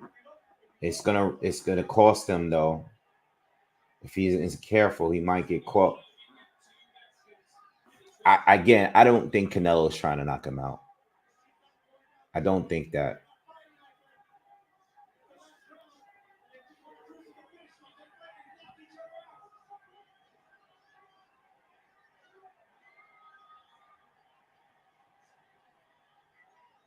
Oh, I got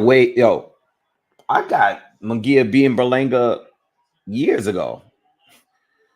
Any version of Munguia beats Berlanga, and I'm from New York. There's no bias. Munguia beats Berlanga any day of the week, but that is a good fight though. Berlanga hasn't beaten anyone. I can't remember the name of the guy he just fought, and he's mandatory for Canelo. That is a mismatch. Berlanga should be fighting Munguia or Plant at the very most. And I think Plant beats him too. I think Plant beats Berlanga. Munguia beats Berlanga. Even Imbali might beat Berlanga.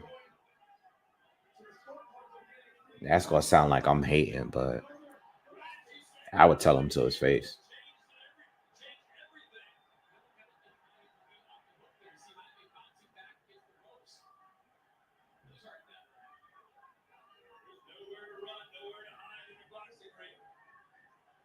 I might have to give Munguia this round just because he's throwing way more, but Canelo hits him. He's like he backs up every single time. Like Canelo is not throwing much. He's taking it easy on him. But Munguia is working more. Yeah, Canelo, that's why I don't even know why I bet on a knockout because I knew Canelo was gonna be on this like he's Mexican. I don't want to destroy his boxing. I don't want to kill his boxing spirit. You know, I knew Canelo was gonna be on this bullshit. I messed up for betting on a knockout, man. Good fight though. Good fight. It was a good fight.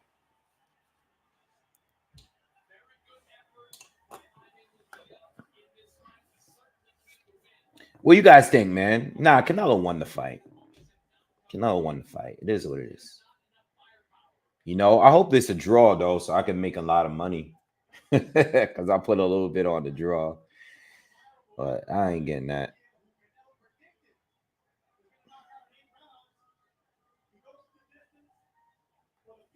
What do you guys think, man? I I think Canelo took it easy. I think when Canelo dropped him, I thought he took like he never really he never like loaded up on anything after that, right? Am I bugging or let me know? Let me know in the comments.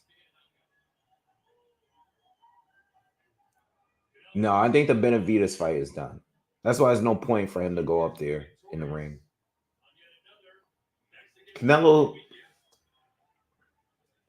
Canelo looked older, y'all. He did. He did. He did. He does look older. He does. You know, first, especially those first three rounds, it looked a little scary.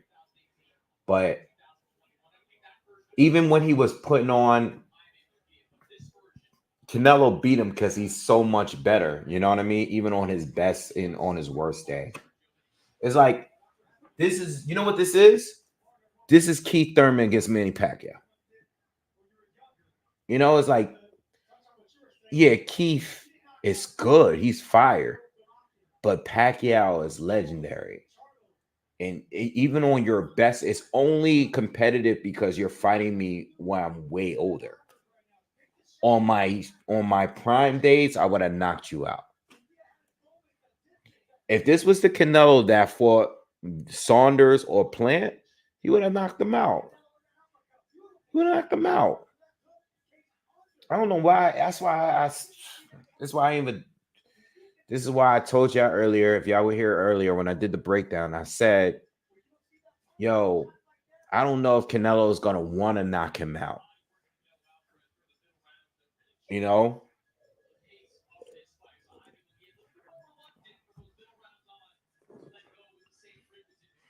McGee is a good fighter, though. I would like to see him fight Belenga or Plant or Andrade if he's still fighting, or even Jamal. If Jamal's like really gonna play, if he's gonna really stay in the 168, I would like to see that fight.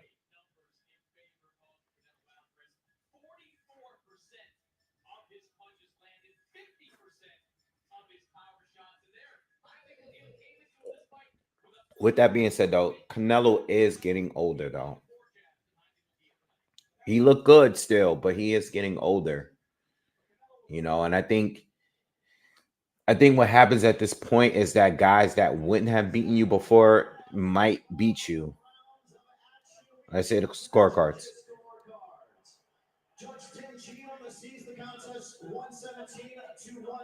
117, 110. 116, 111. 115, 112.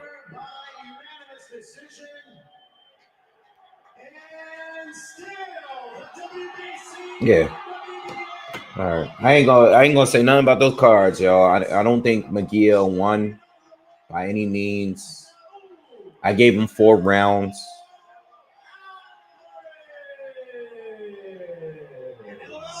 I don't want to see Benavidez getting in the ring, bro. I don't care for the fight no more. You fighting Vosdick, I don't care. It's over. You ain't coming back down to 168. It's over. Canelo's gonna make his money and get out the game. Because he is getting older, though. Root Beer Kid, you're welcome, man. I'm glad I give this opportunity. He's a great guy, great champion. He's gonna continue doing good. So, and I feel very proud to this kind of fights here in Vegas. All around is watching us. Hit that thumbs up, yo, before we get on out of here, man.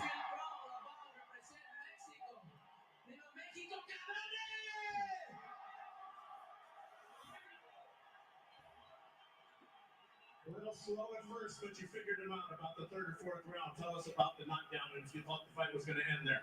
Yeah, I take my time. That's why I have a lot of experience, yeah? Munguia he said, he's strong, he's smart. Jimmy Leonard Jr. I have 12 rounds to win the fight. Not Jimmy Leonard, I forgot his name. But anyway, they asked him, what about the first few rounds? And Canelo said, he takes his time. That's what comes with experience. See every punch. Canelo said he's a little slow. He could see every punch. So confident, but like I said, that's why I have this kind of experience because that's why I'm the best. That's why I'm the best, right? You feel you're the best Mexican fighter ever? Best Mexican fighter ever? No, I don't consider myself the best fighter ever. I think when I retire. They asked him if he's the best fighter ever. He said no, he doesn't consider. They asked him that he's the best Mexican fighter ever. And I feel proud about it. I'm just doing my thing. And when you say the best, so when you say the best, you mean the best fighting right now? Right now. I'm the best fighter right now, for sure.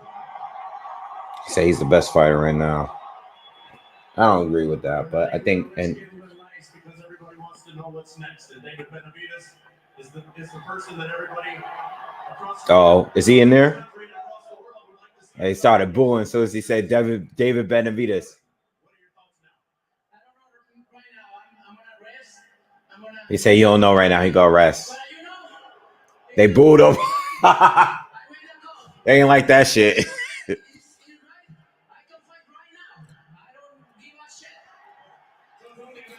Yo, Canelo, all he got to do is curse, And he's gonna get people to cheer.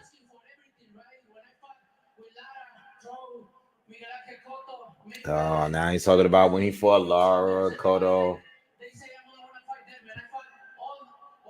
We know what you did, bro. We know. Yeah, I'm Mexican. I can do whatever I want.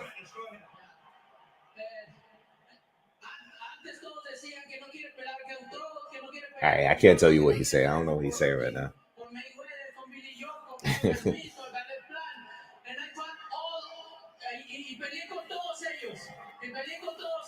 Richie Rich was good. I don't want to talk about David no more, to be honest. I know I made a lot of content on David, but I don't want to talk about David no more. David is fighting Bozdik at 175, bro. It's over. It's over. The David thing is done, y'all. He's fighting Berlanga. He's fighting Berlanga. Just to make that clear. I think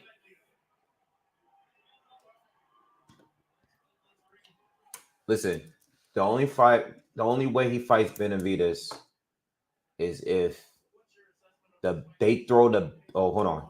Jaime Munguia interview. Why are they booing him? They shouldn't boo him. He did what he could.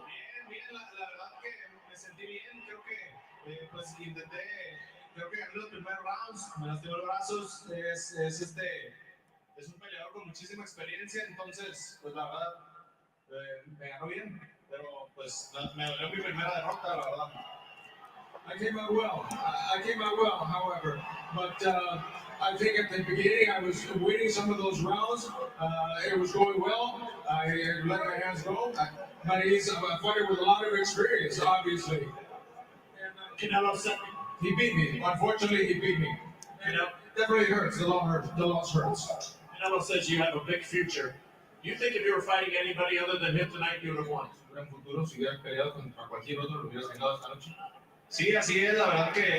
think if you would have fought anyone else other than Canelo, would you have won? Yo, look at Oscar and B Hop. Y'all watching Oscar and B Hop in the background? It's like talking shit to each other, cheer. Oscar, you would have thought, but Munguia won the fight. Oh damn, that's short. That was a short ass interview. Oscar's look all hyped up in the background. I love Oscar. Yo, you know what Oscar reminds me of? Oscar De La Hoya reminds me of like the perfect person to people watch. You know, if you ever go out and just look at people, Oscar is like that guy to watch just to see what he's doing. You could tell when he's hyped up and he's on that stuff. All right, I'm turning this off. Let me talk to y'all.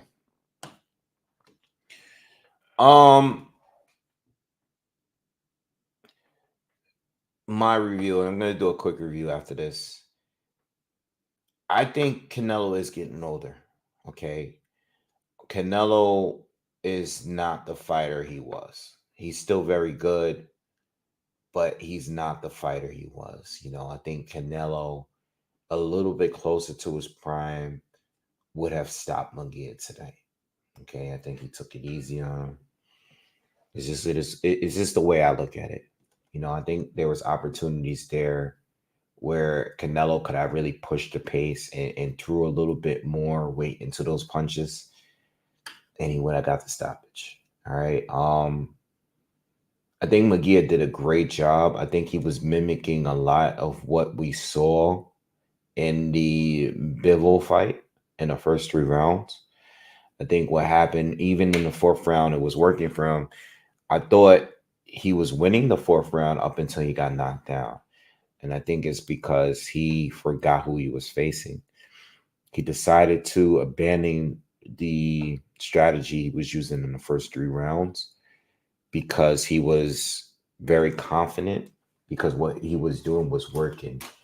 Canelo's body language in the first 3 rounds, after the third round, was like he was too old and he was getting hit too much.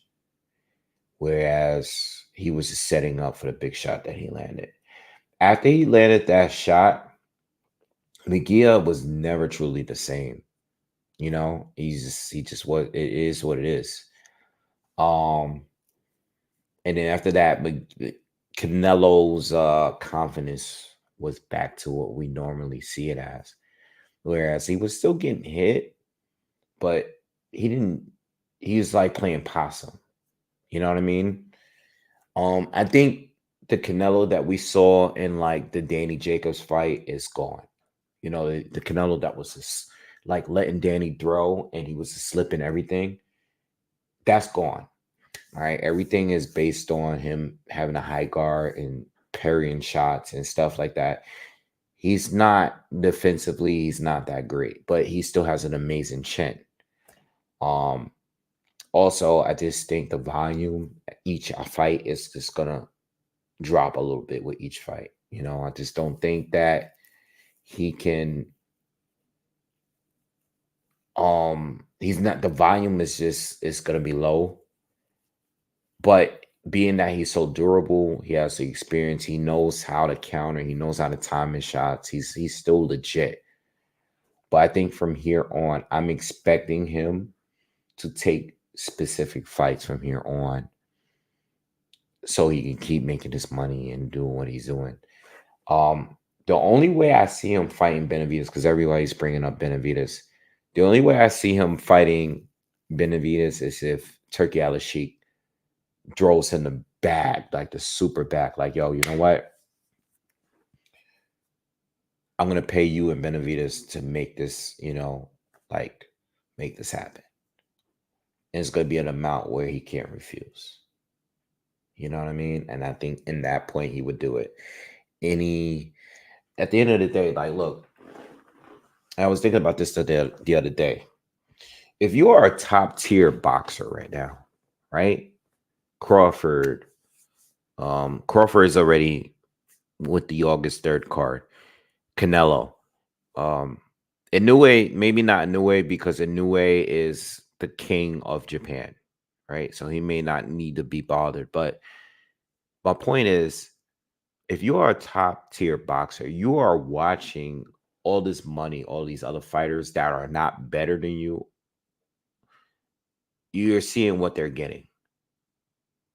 You know what I mean? So Canelo, at this point, being that he knows that he's the cash cow, he's waiting for the phone call like, yo, I'll pay you to fight Benavidez, but this is what you're getting. He's waiting for that call. And I think if he gets that call, he'll take the Benavidez fight. I think if he gets that call, he's willing to move up to 175. You feel me?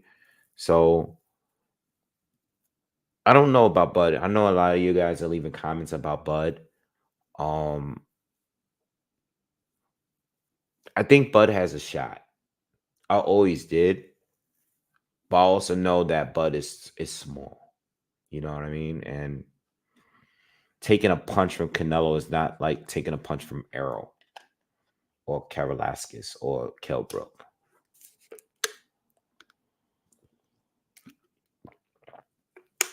You know? So we just gotta wait and see. Just gotta wait and see, man. All right, but pretty good fight. It was a pretty good fight. It wasn't bad. You know, Crawford got, I think Crawford is going to stick with trying to becoming undisputed at 154. That's going to be a challenge. That's going to be his most difficult run for undisputed, in my opinion. You know, being undisputed at 154 right now is very difficult. All right. I'm gonna get on out of here, man. I appreciate you guys. I love you guys. Thank you for being here and supporting the channel. and you know, leaving your comments, man. I really appreciate you guys coming through. All right. Shout out to my boy. Happy birthday to my brother, my boy Pablo, and couldn't make it to the party. Um, I can't make it every year because it's Cinco de Mayo every year. All right. Shout out to my bro Lewis. Shout out to everyone that's here tonight. All you guys, all the supporters to the channel. Like, thank you, man. Love you guys, man. Make sure you subscribe to the channel. Hit the thumbs up on your way out if you can for me. I'm going to do a quick review of the fight overall, and then we're going to get on out of here, man. All right. Anyway, I'm out of here. Y'all have a good night. All right. I'll see you guys soon. Peace.